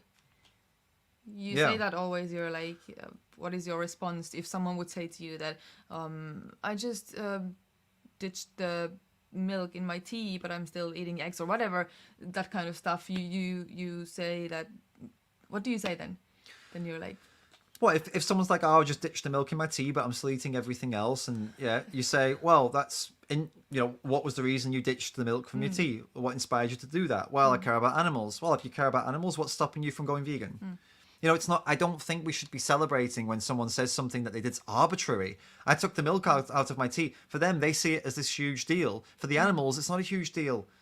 And we should always consider it from their perspective. It doesn't matter if it seems like a big deal for that person. That's not what's important. No. For the animals, it's not important. Of course not. I would still say that it's a good thing you did that, and then talk about what more you should do, because you did this already, so you care, so you should do this next. I believe that, like, some kind of, I wouldn't say a reward, or definitely not a celebration, but some kind of acknowledging that this is a good, you're doing, good, it's process. But I wouldn't also, I don't know, celebrate baby steps or anything like this. No, definitely not. And then there's another argument that tends to come up here, in that they say, well, some people simply won't do it. They won't do it. You tell them and they won't do it. They'll go vegetarian first, right? Or they'll reduce first. And we should encourage that. But then you need to think about this, that a lot of people won't do it like that, right? But if you tell them, like, yeah, okay, go veggie first. Yeah, okay, reduce first. What do you think they're gonna do? They're gonna downplay everything you say. If you say go vegan, they'll go veggie probably for a bit. Then they'll go vegan. If you say go veggie, they'll reduce. No, and then, of course, and then that's go not veggie. a question to anyone if to promote vegetarianism or anything. But it is a like question. this. But that's what people are promoting. That's what baby steps means. It means you go veggie first, then you go vegan after, right? What I'm trying to say is people will automatically take the easier road than what you're suggesting. So if anything, we should be saying to people, become an activist tomorrow. Yeah. And then they'll say, well, whoa, I'll go vegan tomorrow maybe, but then maybe an activist in 3 months, right? You need to give people a goal and give them we need, it's so urgent. If we tell them, right, if we don't give people this immediate goal, you lose the urgency. And if you're not urgent, then okay, watch Dominion, and then you tell them, look how urgent it is. This needs to happen in 3 weeks once you've done a transition. What? How does that make any sense? Look at these animals. Look how much they're suffering. Can you please do a slow baby step transition to veganism? What? No, it's like, Can you No. do this? No, like no, no, no. Of now. course you never It needs say to that. happen now. Well, that's No. what some people are promoting. That's why I Okay, want to talk I didn't about realize. I thought it's like kind of being supportive there on the way and saying like that's good. Let's continue moving on. I think that's kind of important. Like it. if I hear a friend saying like I actually have eaten less of this and I'm moving towards this, I'm not like, oh, come on, no baby steps. I'm No, like, that's not- but that's great. Good thing that you're doing that. Well, that's not what I'm advocating. That's not what we're saying, is it? We're not saying attack people when they say I'm taking it slow. What we're not saying is you can take it slow. There's a big difference, Yeah, right? okay. We can acknowledge their baby steps, and we can say, yes, okay, you're doing it this way, and what can I do to help you get there quicker, right? That's great. Don't get me wrong, that's great. What I don't agree with is saying to them, keep taking those steps, take as long as you need. That's not matching with when we say in one breath, it's the animal holocaust, and we say in another breath, but take your time because, you know, we understand change is tough. That's doesn't like, make what? sense, of course. No, don't take your time. Change is tough, but you need to change because it matters for these animals as quickly as possible. Not take your time and, you know, we've given you all the information. Now, what can I do to make it as fast as possible because these animals are dying? That's the message I feel that we need to be having here. Yeah. And it's not like if you don't do it now, it's worth nothing. It's that I need you to do it now. They need you to do it now. If you take weeks and weeks to do it, I'll be there every step of the way to help you and encourage you to do it ASAP. I'm not going to attack you for not doing it now, but I'm going to tell you it needs to happen now for the animals. Or as you said, make them go activist first. Make them go activist first. Yeah. Fuck yeah. Tell them, hey, be an activist tomorrow. Watch them be like, oh shit, really? Can I just go vegan tomorrow? They will. They'll be like, whoa, oh my god. Or they'll come to a protest or whatever. Right, And get yeah. influenced by all Exactly. the awesome people. Or you tell them like, hey, how about like, look, I've got this speech lined up, right? And it's going to be to about 1,000 people. Could you come and give this speech about veganism? They'll be like, I could go vegan. I could go vegan, but I can't do the Or speech. I can come and listen. Oliver, I love the comment. What's all that? It's not a fucking It's yoga not a course. fucking yoga Exactly, it's not a fucking yoga course. You don't need to take like months and months to, you know, learn how to be a yoga teacher. This is not what we're talking about here. Not You a just journey. sign up to a vegan boot camp, sign up to Challenge 22. You get all the information you need. You just, you know, buy the new food, you know, deal with whatever products you have and whatever that means, like throwing them away. I really, honestly, people kind of argue about that. Should I eat them or should I couldn't care less. Just fucking get rid of them, deal with them in whatever way you need to deal with them and start afresh. You know what I mean? What's already bought is bought. You can't do any more damage now. Like, it's done. Deal with it and then just move on. Jeez, move on and start tomorrow. Start right now. Start in 1 hour. The soonest possible, ASAP. you know? ASAP. It's urgency. It's urgency that we need. We don't need bloody baby steps on this shit. It's not urgent. Baby steps aren't urgent. Baby steps suggest that that there's a certain amount that is okay whilst you're, you know, figuring it out. Like, fuck no, come on. This is like death, killing, suffering, torture, Yeah, animal holocaust. Come on. serious thing. Oh, I got fired up. You could do a question now. And calm Yeah. me down a little bit. Do you want to pick one? Okay. Let's. Or do you want to move on to the topic, or do you want to pick a question? Ooh, I saw the. Oh, you want that one? Yes. There you go then. The Vegan Time is now asks, is doggy style vegan? Oh, is it though? What do you think? Why wouldn't it be? Come on, yes. It's a funny question. I like it. It's probably the most vegan. Yes, because it's doggy style. Because it's cultural appreciation. It is cultural appreciation. We're looking at another species. Appreciation. I thought appropriate. No, we're not. We're not appropriating. We're appreciating it. We're saying, look, these dogs have their culture and the way they do things. We're saying we love that, and we're gonna bring it into our species too. Yeah. It's the most vegan position out there. Okay. Yeah, No, that's settled then. it's Great. settled. That was a good question. I It's like the only vegan one. it. Okay. All right, let's talk about. You want to get onto this topic, don't you? A more serious topic. You Yeah. touched on it before. Yeah. Why don't you introduce it? About loving yourself. Tell them. Yeah. You need to love yourself. That's the most important thing. Then you can love others, and then you can be good to others. Okay, and what's the topic? So self-care and self-love, obviously, And avoiding burnouts. Okay. That's a big thing. There's a lot of people on this movement who are just leaving because they burn out. And why? Because most of the time we care about this topic obviously a lot. Animals are dying all the time. And it's a big topic. We want to do something about it. So many times activists don't know when to stop, don't know when to take breaks. I know personally many people who have burned out. Was almost there myself, and you definitely. And it's like what do you call it when in certain group there is like a common thing, like do you know what I mean? In like a common thing that happens to a certain group of people. There's a term for it, maybe. It's like, okay, yeah, it's happening a lot to vegans, basically. Yeah, I understand that's what I mean. Because we do a lot, and then we feel like the animals are dying all the time, so I don't deserve rest, for example. And then we don't take any time to rest, and that's really bad, because it's easy to burn out. And once you actually burn out, it's very difficult to get back out there. And that's why many good activists have left the movement, or at least been gone for a long time.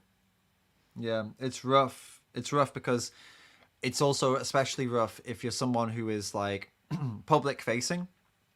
Like if you're like in sales and stuff like that, they call it customer facing, but it's kind of like the same vibe with activism. If your activism is constantly facing the public, like you're somebody who's doing videos, you're somebody who's doing outreach, stuff like that, you end up, I can speak from experience, you end up putting on an act when you're in front of the public or when you're doing a video, but inside you are completely and utterly done. Like you're burnt out. And if you find yourself in that position, and especially if you have commitments that you have to do, like imagine you've got some talks or you've got some workshops or you've got some outreaches you said you'd go to, and it's not good. It's really not good, because every single time you go out and do it again, you're just adding more struggle to the burnout. You're making the burnout worse and worse and worse. And you end up, it's so weird. You end up living like a double life. When you've really burnt out, you end up living a double life. And a lot of activists, it comes to a head. Like for example, I think Josh Entis is a great example of this. I don't know if you guys know who he is. He used to be an actor. Like I guess he still is doing activism, but he's not. That's not his whole thing anymore. He's more focused on like meditation and self-care and stuff now because of this experience. It came to a head with him. What I've just described is what he was experiencing, and it all came to a head. I think during one of his workshops or speeches, he just stopped and had to just stop and just walk away and leave. He physically couldn't continue. And you know, this is when it gets to like breaking point. So we've got to watch that. We've really got to make sure we're not allowing ourselves to get to breaking point, you know? Because we feel like we're never, or it's easy to feel like you're never doing enough, and there's always more to do, because that's true. Like there is always more to do. There are so many things you can do online, on the streets, so many things. And like you should basically never be bored. Like if you're bored, if you don't have anything to do, then it's like, actually there should be something to do. But it's important to also for the people who just do a lot to take some time for themselves and do something else. That's very important for your mental health. Yeah, a good example of that would be that I play with my Call of Duty, the game.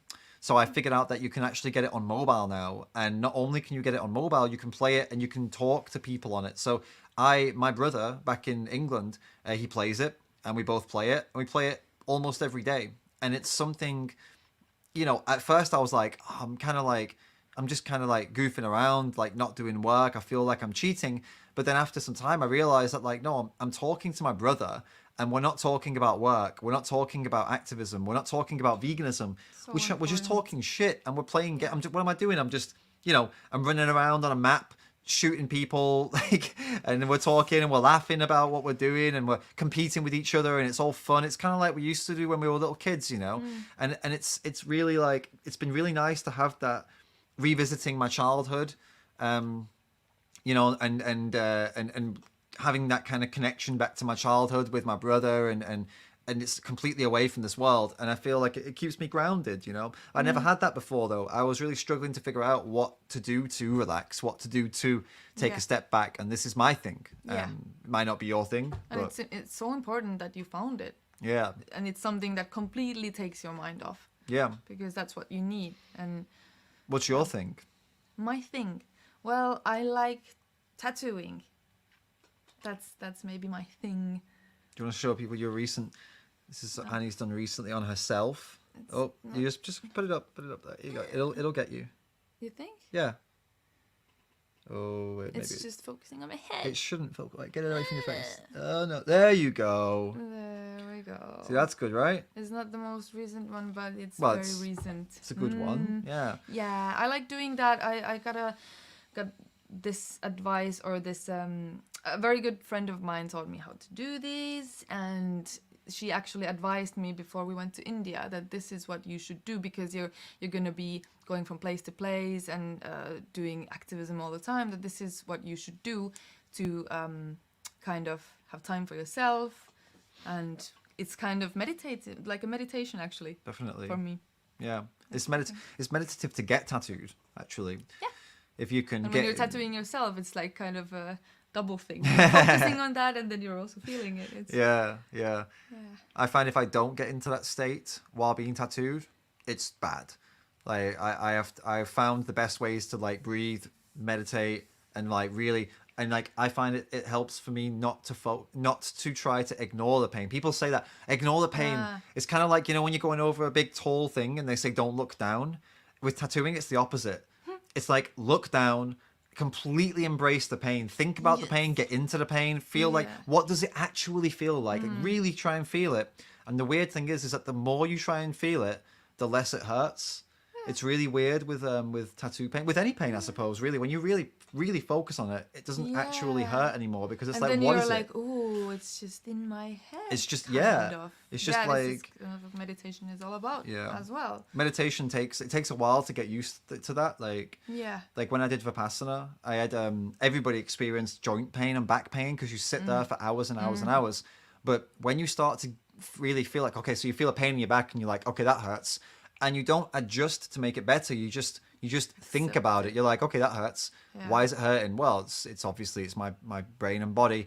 Okay, but what actually is it? You know, really think about it. And when you push and push and push, eventually it just kind of feels like little vibrations. It doesn't feel like pain anymore because you've focused on it so much that now you can just feel almost like, it's weird. You can feel like the signals. It's almost like you're feeling signals in your body. You're not feeling what it wants you to think. It wants you to feel pain because it wants you to move. Yeah. But when you actually look deep, it's like it's just a signal going from one place to another, and it doesn't. You don't have to feel pain. You can acknowledge it and ignore it. Sorry, you can deal with it. Yeah, and then eventually you do end up ignoring it because it's like, it doesn't bother me. It's there. It's so fascinating how the mind works. Yeah. And I think we both can recommend to anyone who hasn't tried meditation to start practicing it. Yeah. Yeah, I'd say so. And if you're like me and you're not into the kind of, I don't know, the woo-woo kind of like, oh, you know, let's sit around and chant and stuff like that, then you can sign up with Sam Harris. Sam Harris is an academic, intellectual kind of speaker. He does really cool podcasts with really interesting people, very controversial topics as well. He's not scared to get into some controversial shit.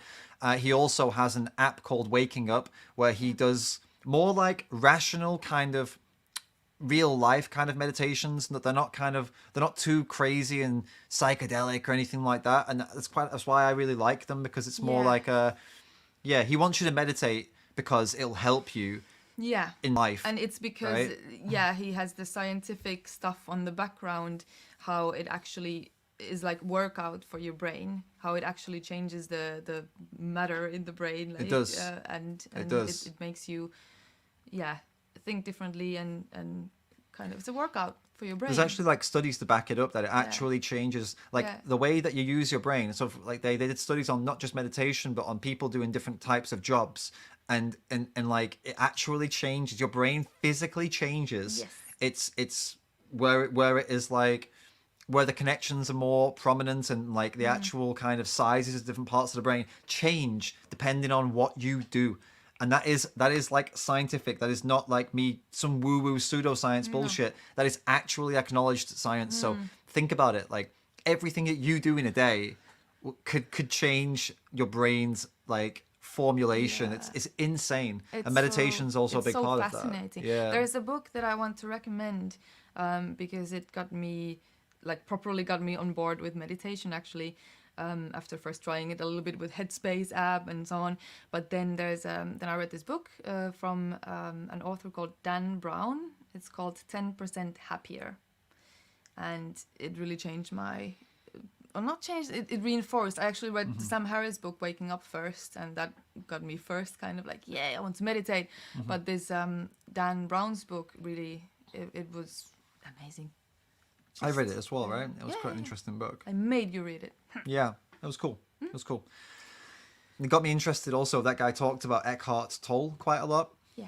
And Eckhart Tolle's book is also pretty good, but unfortunately Eckhart Tolle's a massive hypocrite. But then most of these, Sam Harris is also a massive hypocrite. Yeah. Sadhguru, someone's mentioned a few times Sadhguru. We couldn't do a live stream without mentioning Sadhguru at least once, you know. These people, like even Sam Harris is nothing like Sadhguru. Sadhguru is kind of like Eckhart Tolle, but all three of them make shitty excuses and don't go vegan. So it's really disappointing. But you need to kind of put that aside when you know, it's like if you're going to go and see, I don't know, if someone's going to come to your house and build something for you, that's their specialty, that's their expertise. If they're not vegan, it's kind of like, well, how are you going to find a vegan one whose expertise is that? You just got to kind of deal with it. I feel like you've got to also kind of do that with these people too. It's like if Sadhguru is giving you something that you like and that helps you, well, but he's not vegan and he's a massive hypocrite. It's like, well, that's up to you whether you want to take that or leave that.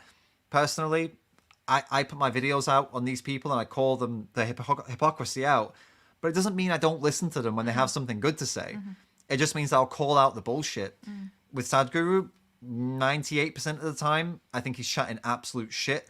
2% of the time, I've agreed with him. I'm like, I like that. I've seen at least 4 or 5 videos of his where I've been like, yeah, I like that. That's good. Yeah. I don't hate the guy, but most of what he says is bullshit. And Eckhart is, I find a lot more of his stuff useful, but then again, a lot of what he says is bullshit. And Sam Harris, actually, 95% of what he says I agree with. There's been some times, but then there's a good 5 to 10% where I'm like, I think that's also bullshit. So it is what it is, you know. Like, you can only hope that he will change someday. And yeah, I guess if people challenge him enough, then he has to reconsider it. I guess he's. Or you can just keep ignoring people, which is probably more likely to happen. So yes, I'm from Finland. Yes, Oliver is correct. And David can speak Finnish now a little bit. Joo. Yes. Joo. What is today in Finland? Puhun suomea. Niin puhutkin. Yes. Yes. What is today? Yeah, you know the day. Happy Valentine's Day, everyone. Oh. But what is it in? Ystäväpäivä. Ystävänpäivä. Yes. And yes, so in Finland, Valentine's Day is Friends Day. So we celebrate all friends instead of the lovers necessarily. Of course, lovers are friends too, but like it's all friends. I really like it because, you know, it's so much nicer. You can just hang out with your friends and appreciate your friends. Friends Day. It's Friends Day. Friends Day. Also animal friends as well. All the animal friends. Ystävänpäivä. I guess it's a nice day because then, well, actually, no, maybe not, because I guess with Valentine's Day, if you're single, people get upset. But then on Friends Day, if you have no friends, you'll also get upset. So I guess it's either way. It should just be People Day. You're a person? Well, here's a day for you. Feel good about yourself because you're a person and it's People Day. Yeah. Yeah. Then everybody would be happier. Usually people have some friends. People at Day. least. Well, I mean, some people don't. Yeah. You know, we need to be more inclusive. But then animal friends. Just People Day. Animals don't need to. Oh, well, you mean like they have animal friends? Yeah. All right. Yeah, I suppose, but not everybody. Some I people include genuinely the don't. animals in the Friends Okay. Day. Well, that's cool. Mm-hmm. Do you want to talk about anything more about how people can look after themselves? Or I think we've kind of we've covered that off pretty nicely, to be honest. Yeah. Right. I think so too. All right. Let me just let's see if we've already answered that one. There's a couple of questions here. this is a weird question. I'm going to show it because I just feel like I'm surprised that somebody even asked this, to be honest with you. So I'm going to answer it just because I want to set a record straight here. It's kind of a weird one. Here we go. Lil Leluca asked, would you date a vegan if they were racist, sexist, homophobic, fatphobic, but kind to animals? No. No. I mean, I would, yeah. Why not? I'm joking. Of course not. What the hell? Like, I don't understand why anyone would even think to ask that question. Like, I mean, are there... Yeah, maybe it's somehow like trying to make the comparison, you know? Like, would you date, like, to compare it? It's a weird one because it's like, I guess they're trying to ask, is someone being vegan all that you require to date them, kind of thing? It's like, well, if that's you, then I would strongly recommend not doing that, right? If somebody is any of those things, and like, okay, let's be clear here. We're talking about like if they actually are one of those things, not if just they are in your stupid world. Like if you created some weird ideology where if somebody doesn't think the same way as you, then they fall into one of those categories, then no, you know, that's not what we're talking about here. But if someone genuinely is one of those things or all of those things, but they're a vegan, they're not a nice person. Yeah, it doesn't make them a good person. It doesn't make them someone you should like. I mean, I don't know unless you are also one of those things and you want someone like you. I mean, then you'd be also a pretty shit person. I would say obviously not. Yeah. I don't understand why somebody asked that. I just wanted to cover it, and just in case anyone had any kind of notion that being any of those things is acceptable if you're a vegan, it's not, and we shouldn't be accepting any of this. I saw it. You know what? On the same. Go ahead. I haven't really met vegans who are those things. You No, know? not so. I've seen online, for sure, but I've never met anyone. Yeah. And I guess, but that's the thing. These people wouldn't just walk up to you and say, "Hello, I'm a racist." You know, it's difficult to spot it, and that's the problem. Some people probably are these things behind closed doors, and you'll never know. Yeah. Right. Or maybe you learn when you start dating. You learn these things, and then you have the option if to actually try to help them. Yeah. To change, which you should do, definitely, I think. Yeah. Well, but not date them though. Like, I mean, would you want to? You don't have to. I mean, this is the thing. Bringing your work home with you. It's not your job to make someone stop being a racist. Yeah. But at the same time, maybe you could say, "Yeah, I don't want to be with you anymore," but I want to help you stop being a racist. Yeah, could you look into this and like? It depends. Can you read this and like, you know? It depends. Talk about these things, yeah, of course, and the severity as well. And it just depends. I mean, I saw a Facebook thing today, actually, funnily on the same Happy People Day. Happy People Day, people. There was something I saw today on Facebook, and it really bothered me. And I wrote a big response, and then I was like, do you know what? I don't want to. I'll include it in the live stream. I actually thought to myself, because on the same topic, someone had said they were calling out another YouTuber. Her name's Kath Klein, I think she's on YouTube. Okay. And she goes on record saying that she's against cancel culture. She watches some of my videos, actually. If you're watching, hello. I'd like you on a live sometime, by the way. I'd like to invite you onto the stream sometime. And but yeah, she's against cancel culture, but she's also considers herself to be intersectional, which is good because we need more of that. We need more people who are against the cancel culture bullshit, who are actually good representatives of what intersectionality is. And anyway, someone called her out on a Facebook group saying she's against cancel culture, but she said that she wouldn't work with anyone who was a racist, so therefore she is a bad animal rights activist, and we should all work with whoever will work with us regardless of whatever human politics they have. I read that and I was like, what the fuck is wrong with you? Like, okay, fine, in terms of like human politics, it's like, okay, who you vote for, like, unless you've literally voted for some, I don't know, some dictator somewhere or something, then yeah, that's not really gonna come into whether or not we'd work together.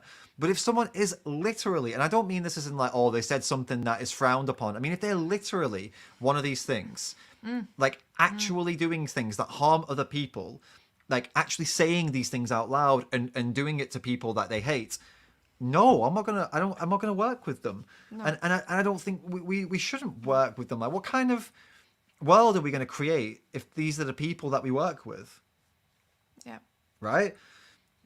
And again, I want to be specific here. It's not like I'm saying a simple disagreement on topics that are heated. No, that doesn't automatically brand someone. Like, for example, if someone says, I actually don't really like BLM, I feel like they're a bad organization, I don't like how they do protests, that doesn't automatically make them racist, all right? That That's bullshit. If you won't work with somebody because they don't like BLM, you're full of shit. All right, that's not what I'm talking about here. I'm talking about if someone genuinely fucking is a racist. I just don't understand in what world it's a good idea to work with them. No. Bar that one example, maybe if like an animal has been hit by a bloody car, right? In this crazy world, this has happened. You're trying to save them. Someone drives up and they're like, "Hey, I'm a massive racist, but I'll help you if you want." Well, yeah, okay, you'll probably take the help, right? There's no one else to help you. Bar situations like that, where it's like you have no choice, that's the only time I'd say where, you know, we work with someone like that. Yeah. But otherwise, no, of course not. Like, Yeah, exactly. I couldn't believe I was reading that on Facebook today. So these people do exist, you know. People say, oh, well, you know, there aren't many of these people out there. No, there aren't many of these people, but they exist. They exist, you know, and we do need to, they're not like, they're not an epidemic. It's not like we have an epidemic of vegan racists. Oh my God, they're everywhere. It's like, no, they're not everywhere, but they do exist. And we need to make sure that we fucking stamp that shit out, you know? Yeah. And of course, then be like vocal about it to them, especially make it clear that this is not okay. Definitely. We're not tolerating this. No, definitely not. Yeah, definitely. And it doesn't mean cancelling them out, but it means like you call them in, you say, hey, look, we're not happy about the way you're acting because it's this. But the thing is, the question comes, and what's been happening more and more lately is that these conversations aren't happening, and the opposite is happening. People are getting cancelled out, but in fact, they're not actually doing anything wrong. They've just expressed an opinion that a lot of people didn't like, and they're being, you know, the conclusions that they are a racist or a Nazi or whatever. So it is a fine line, one that I believe has been completely lost, really. And then, anyway, but circling back around to the point, yeah, this also comes into this question, because it's like, it doesn't matter if they're vegan. If they are actually these things, they're not welcome. Yeah. And they need help. And you can decide whether or not you want to help them or whether you just want to say no thank you. But cancelling them out, it's not helping anyone. If anything, cancelling them out makes them worse. It makes them more. Yeah, because then yeah, they're like, at least I don't want to be with these people, and these bad people accept me. They accept they're you. the only ones who, Hell yeah. It's like if someone is genuinely like a racist vegan and you're like, fuck you, you're a piece of shit, everyone's going to know how much of a piece of shit you are. Yeah. Where do you think they're going to go? They're going to go find other racist vegans. Yeah. And then it's going to get worse and worse and worse. Whereas if you'd have actually said, hey, look, here's why I'm not happy with what you've done and the way you're being, we should be consistent. If we don't believe that discriminating based on species is okay, then we shouldn't believe discrimination based on ethnicity is okay. Right? You see, be consistent, man or girl, whoever you are. And then maybe they'd be like, shit, you know what? Yeah, you're totally right. I'm not consistent. Yeah. I want to be consistent. Yeah. Or they might tell you to fuck off, but at least you tried. Exactly. Better than cancelling them out. You're gonna get, you know. Yeah, that's what I think too. I was just about to say that super chat. Thank you, Renan. Thanks so much. Renan's also a patron, part of the Patreon team, Renan. as is Emily and Oliver. Yes. Thank you so much, guys. Hey, Amazing if you don't know what I'm talking about, we've got a Patreon team, and it is tight. We've got a really lovely team. We've got a special Patreon Discord, part of the Discord as well. And there'll be some cool content coming soon for that. I'll be honest with you, I'm a little bit behind. I didn't realize how much effort went into recording. I'm recording some vocal stuff. I'm doing some singing, some screaming, some more personal projects, and it takes a lot of time. I had no idea. I thought I could just pump out a few videos and it would be great. And it's like, whoa, shit. All right. I underestimated how much work it'll take, but it's coming. All right. So if you're into that kind of stuff, like metal, screaming, singing, I'm doing cover songs of some of my favorite bands like Killswitch Engage, Periphery. Periphery is going to be extremely difficult. It's going to take me like 5 months to record one of their songs. But join the Patreon team, support me, and join it even if you don't like that stuff, because it's supporting. David. I'm going to put it into the comments right now so you can check it out. Rushikes is asking what I was drinking, and this is a matcha latte, iced, or not iced. There's no ice, but it's a cold one. I really like matcha. Yeah, there you go. I'm not really into it. No. All right, so there's the answer to that question. That was a bit of a topic. Did we ever kind of close the self-care section? Yeah, we did. We just closed it. We? Yeah, that's why I was answering the question, because we closed it. Okay. So take care of yourself, because if you we already closed it. I'm they know. It again. Because you cannot take care of others if you don't take care of yourself. Yeah. All right. Just that's the fifth time. I think they got it now. But just say it again. Say it again one more time, just in case anyone missed it. You need to love yourself to be able to love others. Did you like that? No, I didn't like that. I knew it. I don't think that's true. I think you Just need like to yourself. be comfortable with who you are, what you're about, what you're not good at, and what you're good at, and take it like be stable with it. Don't love it, don't hate it. Just be in the fucking middle, right? This is what it's about. Equanimity. Equanimity. Yeah, and also do stuff that you enjoy. Don't just abandon everything else to do activism because that's not healthy. Yeah. You want to aim for equilibrium, equanimity. When good shit happens, don't get too excited. Appreciate it. Enjoy it. Stay here though, right? The good shit's here, you stay here. When the bad shit's here, you stay here. Stay here always. I'm always here or here. Me too. But the point is to try and stay in the middle. Yes, it's good to give advice, but to take the own advice. Of course. It's difficult. It's also with this burnout thing. Like, it's so easy to tell others to take time for yourself and take care of, like, yeah, self-care. It's important. Do that. But then it's also really easy to not do it yourself. And you also often don't notice when you're about to burn out. It just happens. Yeah. I've seen this. People are like, Snap. no. I'll know when I'm gonna snap. I will stop before that and then snap. And then it's not a good thing.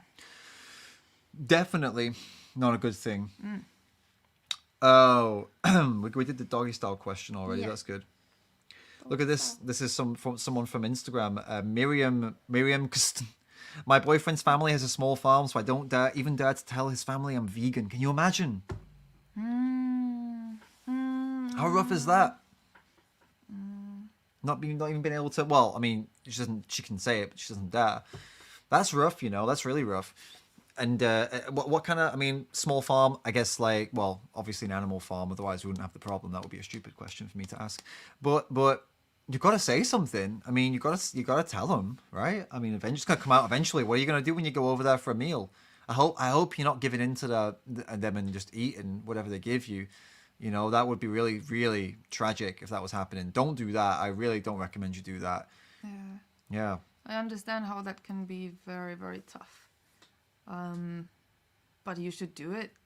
You should definitely tell them and then have a discussion about it. You don't have to attack them, or please don't attack them. Just talk about it. Why you're vegan, and have conversations with them. Most of the time, the farmers care about the animals in some way. They care about the profit. Yeah. And then that means they care about the animal in that sense. Yeah, and I know many farmers who actually do care about the animals, get attached to them. It's very strange because they also send them to slaughter. So it's not really caring about them or loving them. Definitely not. But they think they do. So then when you explain why you're vegan, it maybe makes them think differently, and it's definitely worth it. You definitely need to talk about it with them. Yeah, I agree. I've nothing to add to that. I mean, it's something that you got to pull it off like a plaster, you know, like a band-aid. Just pull it off. Yeah. Tell them.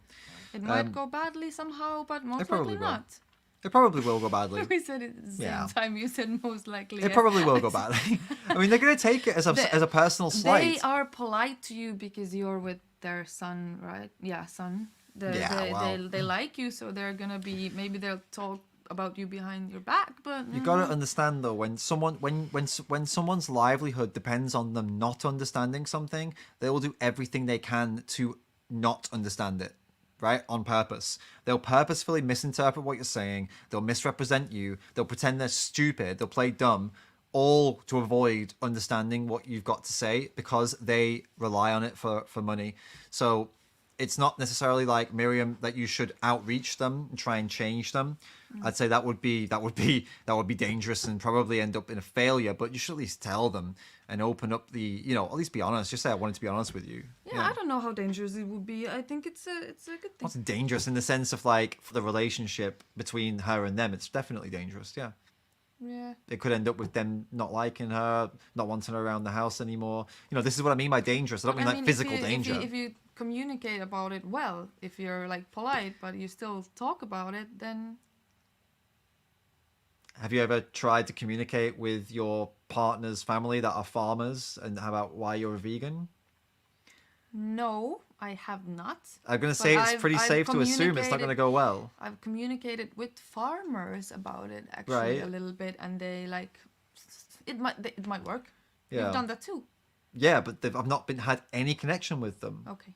So that's what makes it easy. But if I was the partner, think about it. Think about you as a farmer or you as a worker, and then your son's new girlfriend or old girlfriend, whatever, your son's girlfriend comes in and starts trying to tell you about your job and why she's not for it. You're going to be pissed off. You're going to be like, what the hell? Take your opinions elsewhere. This is my job. You don't know anything about it. Respectfully. Respectfully. I don't, it's not going to matter how respectful she is. She's telling them why she is against their job. It doesn't, how else can you swing that? A stranger, no worries, right? They don't care about strangers, but their son's girlfriend? That's why I mean it's dangerous. I'm saying do it, but I'm saying be aware I don't that like it could the word go. dangerous. As you didn't like the word love, I don't like the word What is dangerous. it? Anyway, It is dangerous, anyway, though. It's, It is dangerous. but yeah, anyway, you should talk. Yeah, regardless, but understand the danger. Be the danger. Be the danger. Channel your inner Walter White. All right, what else do we have? We have we've gone through quite a lot of this already. Actually, we can answer this question. I suppose you really wanted to answer this question. That's not true. It is true. But it came to me, the question. Yeah, it's your question. Jacqueline was There asking you go. the question. So, are we planning on having kids someday? There's no plans. No plans whatsoever.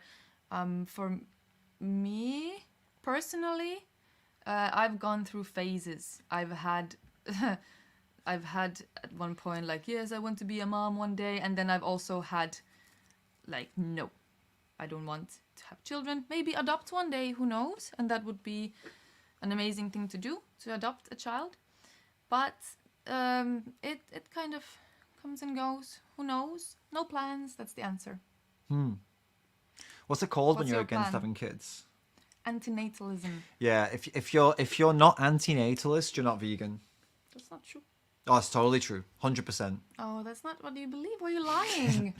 That's what I keep seeing people say. I think it's like it's so fucking small-minded. I Like don't know, I don't know like, why people do this shit, you People know. who say that, it's just like a slap on the face for the vegans who have kids.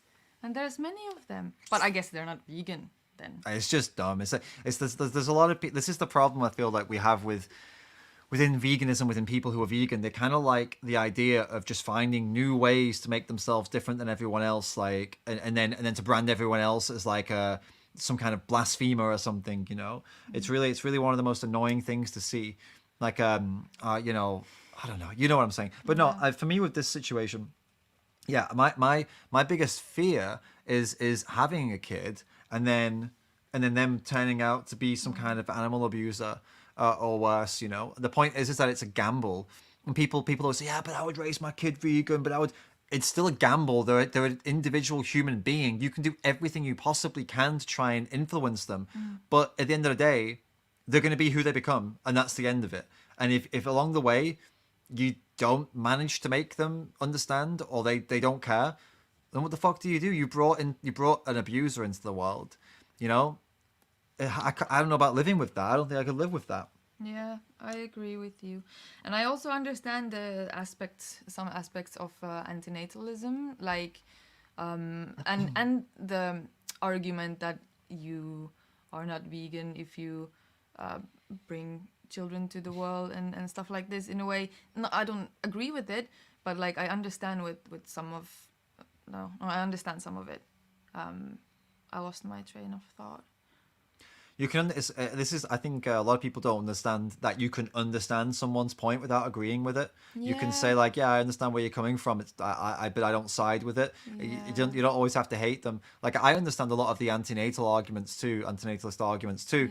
Yeah. But I don't necessarily buy into them all. It's like, oh, okay, I get the logic you're using here, but I'm not on board with it. And then, but most people take that as a direct like hate They feel like, oh, so you hate me then? I'm gonna fight you now, and you're like, no, I just don't agree. And Yeah, that exactly. happens You quite can a lot. you can understand the points, but like disagree. Yeah. But yeah, so with kids, I've kind of flip flopped on that a little bit too. Like it would be, I mean, adoption, I suppose, is the real kind of sensible option really here. But you need to decide, just like if you were adopting an animal from a shelter, rescuing an animal, well, a lot of baggage comes with that. Like the animal's most likely going to be difficult, in many ways. There's probably going to be health issues. There's probably going to be mental issues.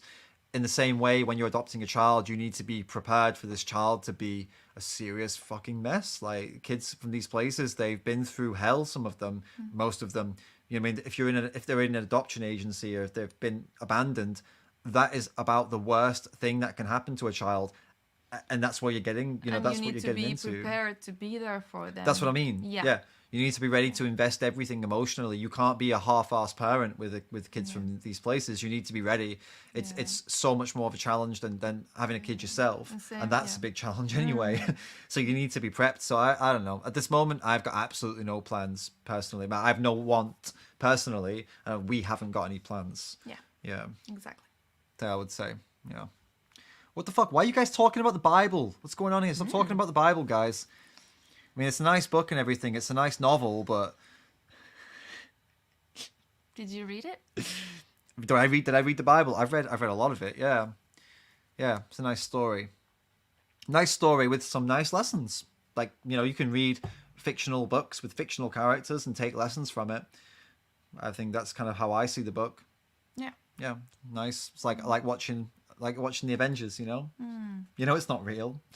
These people, what? What? You're telling me that Avengers isn't real? The Avengers is probably more real than the Bible. At least the people in the Avengers are exist in real life as actors.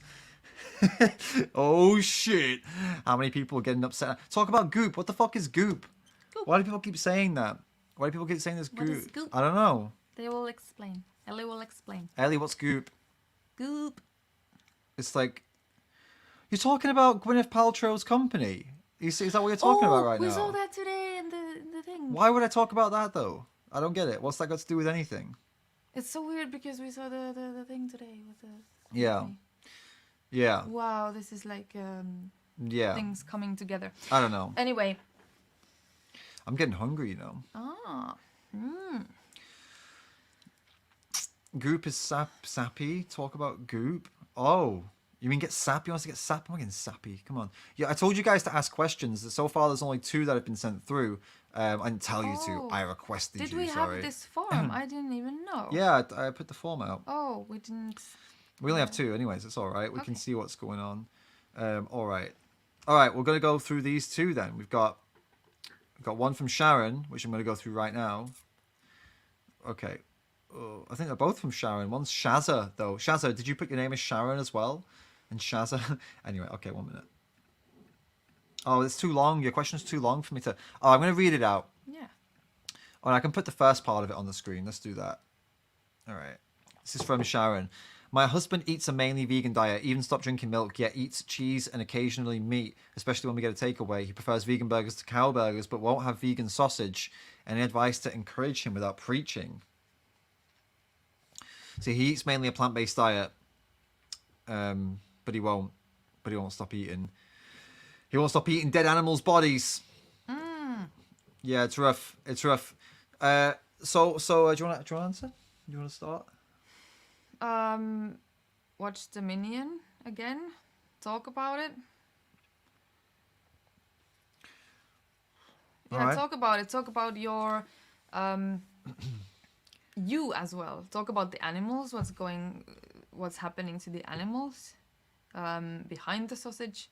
Keep talking about that, and then talk about you as well. Talk about how it affects you that he keeps on eating animal flesh and animal products. It's a good answer. And I would say on a more speaking as a guy, I don't know your husband, but if he's like, I'm a man, and all that kind of shit, then get him to watch the Game Changers. Yeah. Because trust me, once he sees the section about the sausages, let's say, he'll want to eat more vegan sausages. So definitely watch that with him. It will challenge his manlyhood in a good way, as in like it will challenge him to like look after his body, and then that could set the foundation for you to build the ethics from.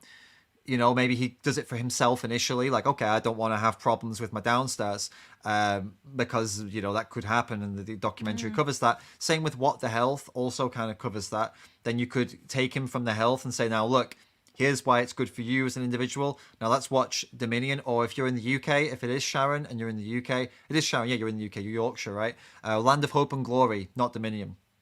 Land of Hope and Glory is a UK-based documentary, just like Dominion, except it's like a quarter of the time. It's very short, and it has all the footage is from the UK. It's powerful. Very powerful. Land of Hope and Glory. But kick off with him with these documentaries that challenge him about his body, because that's really important. Like, most men will get very scared if they see something that says, like, you know, well, this could affect your performance, this could affect you downstairs. And the Game Changers, it touches on it a little bit, but it also shows good examples of men who are thriving eating a plant-based diet. So it's got everything you need. It's got like a, hey, look, you might end up having some problems, which is like, oh shit. And then it's like, and look at these guys who are smashing it on a plant-based diet. As a dude, that's very convincing for me to, like, for a man to even just start thinking about it. Maybe he's not going to change immediately, but he'll be like, okay, that's food for thought. I don't want to end up having problems. And I also look at these really impressive men and women as well who are smashing it with the diet, doing this great athletic stuff, you know? Yeah, definitely watch that if you haven't shown that to him already. That's very important. It hits where it hurts with many men. Definitely did. The erection part. And don't say that. Don't say, girl, we can't talk about stuff like that's why I said sausage. Oh. Yeah, if YouTube detects that it's like we're talking about something like that, it'll be like, 18 and over. You can't be advertising this. We don't like it. Okay, so now you need to super chat if I just ruined this monetization. Yeah, You need the to send super some chats are super very chats much for David. very much He appreciated. appreciates them. Hey Dan, Grumpy Vegan Granddad's in the house. We were talking about you earlier, man. You're gonna have to go back and find the part where we talked about Yeah. you. Don't tell him what we talked about. We were like, we were so No. mean about you. We were Mysterious. so mean about you. You're gonna have to go back through and find out what we said, and, you know, make a response video to me being like, David Rams called me out On his No. love stream. on his love stream. Yeah. Well, no, there was no love in that comment. Bullied by David Rams. Yeah. All right. And there is another question also, I believe, from Sharon, but she went as Shazza this time. Talking of love, did you see the article about the vegan bride who was obviously doing a vegan meal? Her uncle refused to go unless he had meat, stating he needed meat. Yeah, I saw that. Like the wedding, she was having a vegan wedding, and not just the uncle, there were more members of the family who were like, whoa, I'm not going to go if you're going to force us to be vegan. Fucking losers. Oh my God, how much, like, what a disgusting, self-centered, self-absorbed, narcissist piece of shit do you have to be to say, I'm not going to come to your wedding if you won't give me what I want. Yeah, these kind of people is like, what the fudge are you doing? Sick. Yeah. I saw it. It's disgusting. ridiculous. That's what I say about that. What a I disgusting know thing. people like this, or used to. Anyway, I've met people like this, and I've heard about people like this. It's like, Nasty. yeah. Let's talk about our topic now. Next topic that we're going to cover. This one's a bit different to the other ones. It'll be relatively short, I suppose. But since it's a love stream, I had the idea of, well, we're focusing. This is all focused on humans, right? Human problems, veganism, vegan community. We're not really talking about the animals that much because it's about community. We're talking about people. We're talking about people. Okay, not the right word. Human people, right? Because there are non-human people too. Yeah. But we're going to talk about the animals because this is something that is not addressed at all in vegan circles, basically. Almost never. But how to be with non-human animals. How to show them love Yeah. in good ways. Before we jump onto it, let's just quickly do a super chat from Kiitos, Oiva. Oiva. Woo.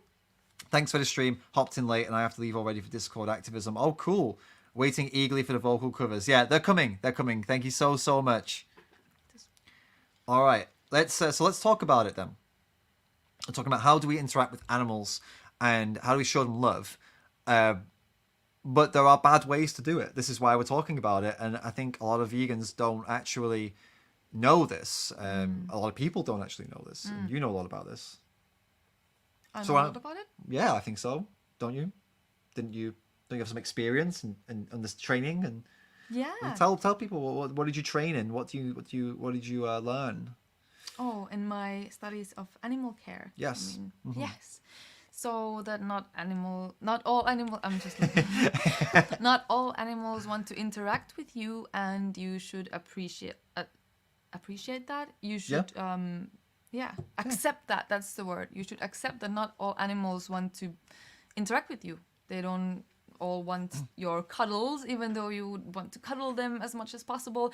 Some of them just don't want that, and you should give them space, and you should try to. You should observe them and read their language, even if you're not, even if you haven't had any training with animals. You just kind of you vibe it. You need to just be, what's the word? Observative. Observant. You need to, observant. And there's a lot of confusing body language from animals too, because we seem to think that, like, for example, dogs, right? When you see these videos online, and there's like a baby or a very young human, and they're playing with this dog, and the dog's licking them, right? And they're like, "Oh my god, look how cute this is! The dog's licking the baby, or whatever, the child." And the child is normally like grabbing them, like, you know, like that kind of stuff like that. You know how kids do that shit, right? And the dog's like licking them, and they're like, "Oh look, the dog likes grabbing their fur and shit." And then when you know a little bit about dogs, which I only found this out like relatively recently, dogs lick to make themselves feel comfortable. They lick when they're anxious or nervous or uncomfortable. And also, they do what we do. They frown. If they've got a crease in the middle here, like we get, and they're licking, it means that they could be about to snap. They could be about to flip their shit and bite, right? So when you see these videos, once you know that, and you see these, like, I don't know, TikToks or whatever, you're like, oh my God. That dog could be moments away from ripping that child's face off, not because of their fault, but because we don't understand that this love is not wanted, right? Exactly. Or whatever that's happening to them. And it's just crazy with like how we could completely misinterpret that from a dog. Yeah, and we need to pay attention to this, because often also in the animal sanctuaries, we want to show love to the animals. But many times they don't have good experiences with people, for obvious reasons, if they come from farms. And then, even though we have the best intentions and we want to give them love, we need to understand that maybe it doesn't help them, maybe it's bad for them. Maybe we need to let them come to us. That's actually the main thing. Just don't go like this. And just grabbing them and like, oh, this is great, selfie. Leave a bit of space, and then let them come to you, or just talk to them from a distance and see how it goes. And yes, with the selfies as well, because it's nice to take selfies with animals, right? But you need to read the body language if they want to take photos with you or not, because you need some kind of consent to that from them as well, obviously. Like, it can be like, can I demonstrate with you, like, I want to take a photo. Hey. This is not cool. No, if they're trying to get away from you, it's really not cool. No, it's not cool at all. And like with some animals, it's obvious though. Like with cows, for example, it's so obvious with a cow. Well, I actually no. Okay, it can be. For example, if you try and touch a cow and they start doing this shit, right? That can mean either let's play, or it can mean get the fuck off me. What you've got to look at is like, what's the rest of their body doing? Like if they're doing this and maybe stamping the foot, that's kind of a sign that like they're about to give you a good wallop. They're going to knock you. Or if they're doing this and walking backwards, again, that's not good. But if they're coming towards you slowly, or they're standing still and they're doing it still, it could be like they're playful. Like a lot of young cows, they do that because they're like, this is fun. They like it. And you know, I found out when I was working with cows in Sadhana Forest some years ago, and the guy told me, like, I said, oh, this cow, his name's Harry. So Harry keeps trying to headbutt me, and he was like, dude, the guy's playing. Just don't move. Watch what happens. So I did it, and he's shaking his head, and then he comes up, and I'm like, but he's gonna headbutt me, and he's like, no, he's not. And he just rested his head on my leg and just kept it there. and it was all just a game. He wanted me to push his head. He wanted the play, right? So it's tough with cows. It's tough, but I guess it's also easy because most of them just don't want anything to do with you. Most cows just leave, right? Or they try and get you. I think don't know. most. I think most have bad experiences with humans. Yeah, in that way for sure. So they don't want to. Yeah. Yeah, but with cats, somebody asked with cats. I think cats are about one of the most obvious animals out there. I think when a cat doesn't like something, they just nail you. It's almost instant. Or immediate, they avoid you. I think Yeah, it's they so avoid funny you. with cats. It's always like, not always. Many times it's if there are a group of people and a cat or cats. Then the cat lovers and the people who want to interact with the cats usually don't. They're often not so successful because the cats are like nah, and then they go to the people who Ignore are them. allergic or don't want to interact with the cats. It's so funny to see. Yeah, Cats the cat. often Yeah. like the kind of calm and not, but of course there are exceptions. I feel like most. But I mean, yeah, I don't know. I feel There are like very cuddly cats who love that. I feel It's like amazing. most cats make it very obvious and leave when they don't want to keep doing something anymore. I think dogs are a little bit different. They'll kind of put up with it because they feel like they could get some food from you. Cats don't really. I find cats not to be that obsessive about food, really. In general, dogs are obsessed, though. Yeah. I think sometimes they think if I just let this person fuck with me, maybe I'll get some food at the end of it. So it's important to recognize that, like, okay, if they're not happy, you stop doing it, stop doing it to them. I've been guilty of this before, and I'm glad that I've had some strong lessons from people who've been like, they don't like that kind of thing, Yeah, right? exactly. I like Oliver's comment. All animals are individuals, and most are. Put it there. Yeah, most are so underestimated, and it's true. Individuals, exactly. Exactly, and we as vegans, we forget that sometimes. I think we're out here trying to help, and we tell people they're individuals, they're deserving of moral consideration. But when it comes to us visiting a sanctuary, or like some cows in a field come over to us, and we have we kind of lose it a little bit because we just fucking love them. A lot of vegans were just like, oh my god, we fucking love animals. Not all vegans, but a lot of vegans, and it can overwhelm sometimes. So it's important to really consider that. Yeah, sometimes your advances, just like your advances to somebody that you may like who's a human, they might not be welcome sometimes, and you need to read the body of a human, the body language and what they're saying to decide, do they want me here or not? And if the answer's no, fuck off. And that's the same with animals too, or non-human animals too. Yeah, definitely. Read the body language. If it looks like they don't want you here, fuck off. And don't get offended about it, Yeah. I've been offended by animals before. Oh, sometimes I come back home here and Emma, who's the family dog, she literally greets everyone and ignores me. And I'm the one who gives her the most attention out of everyone. I'm telling you, I play with her, I tease her, I'm constantly giving her attention, and she's always the first to ignore me. It hurts, I think she does Hurts. that when you haven't taken her for a walk. Yeah. Like, I think Yeah. she literally does that. And David does Emma, the nicest thing with Emma, she takes Emma for, it's called dog walks, I think. That the dog leads. The dog. she goes takes me for a where- walk. Yeah, exactly. That's pretty much it. takes Emma me for a takes walk. David for a walk. Yeah. So But that's a way of. I read an article about this at one yeah? point. Like, it was explained as a dog walk for some reason, but like the dog leads, because usually, or oftentimes when you go out for a walk with a dog or your dog, and you're deciding the way. Like, we go this and this and we do this route. But here the thing that David is doing, for example, is that Emma chooses where to go. Yeah. And it really it's a whole different thing for them, because they can choose where to go, they can sniff and explore what they want. It also exhausts them in a different way. mentally. Yeah. Yeah, she's completely out of it. Yeah, she's done after those walks, and they're only I took her on like a 1 hour one once, so she was. She can decide when she comes back. Yeah. Often at least. Yeah, like, well, yeah. Unless she's trying to take me somewhere crazy, and I'm like, all right, no, home You time. have stuff to do. Yeah, I have and then things to she's do, like, yeah. "Ooh, now we're going to the city, 10 kilometers." Exactly. And you're like, "No, Emma, not today." Yeah, she tries that on me sometimes. Yeah. So let's talk about she made you her bitch. Yeah. She did, totally. Exactly. Yeah, definitely. That's definitely what happened.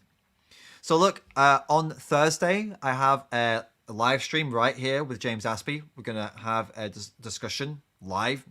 It's gonna be really interesting. I'm really excited for that. On Saturday, we have the 10 hours of that vegan teach challenge. Woohoo! Trying to do it again, right? Yes. This time, I mean, this has been good, right? 2 hours solid. We're good. Connection is good. Connection is good. It was so 10 hours of that vegan teacher happening on Saturday, right?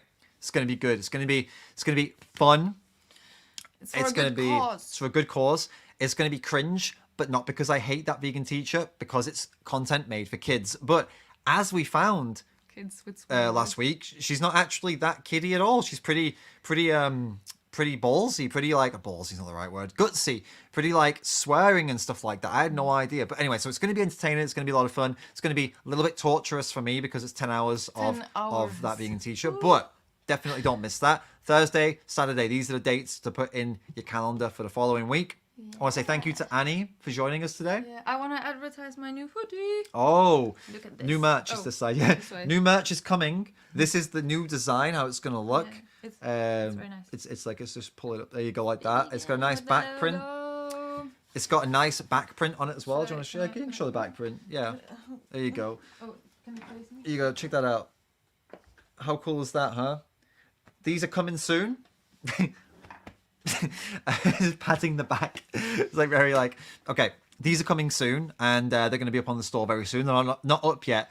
It's going to be like, it's exclusive. You have to wait for it. All right. And there is another T-shirt coming soon that is going to be a big one. I think I like this T-shirt. It's going to be linked with a video. I decided to print it for one specific video, but then I thought, well, if I print it for the video, I should let you guys buy it too. So it's going to be a big special. It's coming very soon. You'll see all will be revealed very soon. Ooh, exciting. And join the Patreon team. Don't forget, if you're enjoying what we're doing here, if you enjoyed this live stream, if you want to see more like it, if you want to see me just doing more content in general, then please join the Patreon team, because it's the only way I can keep doing this is with your contributions and your support. Without it, it's impossible.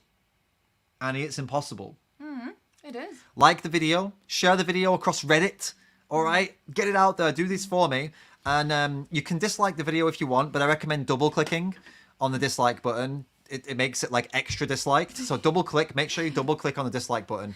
And it was great to do this. It's because of you amazing people that David can do this. So, yeah. Do you have any closing remarks? Anything you want to say? It was really fun. I'm really happy. Thank you for taking me in. It was so much fun to do the love stream, and you people are amazing. Awesome. It's fun. Thanks everyone. Have a nice rest of Valentine's Day / Friends Day / People Day, because it's this day for everyone. Yes. I know. Friends Day. Eat something Love nice. Day. Treat yourself. Yes. Watch some movie in bed, all cozied up. Do whatever works for you. Stay strong, stay happy, and see you all in the next video.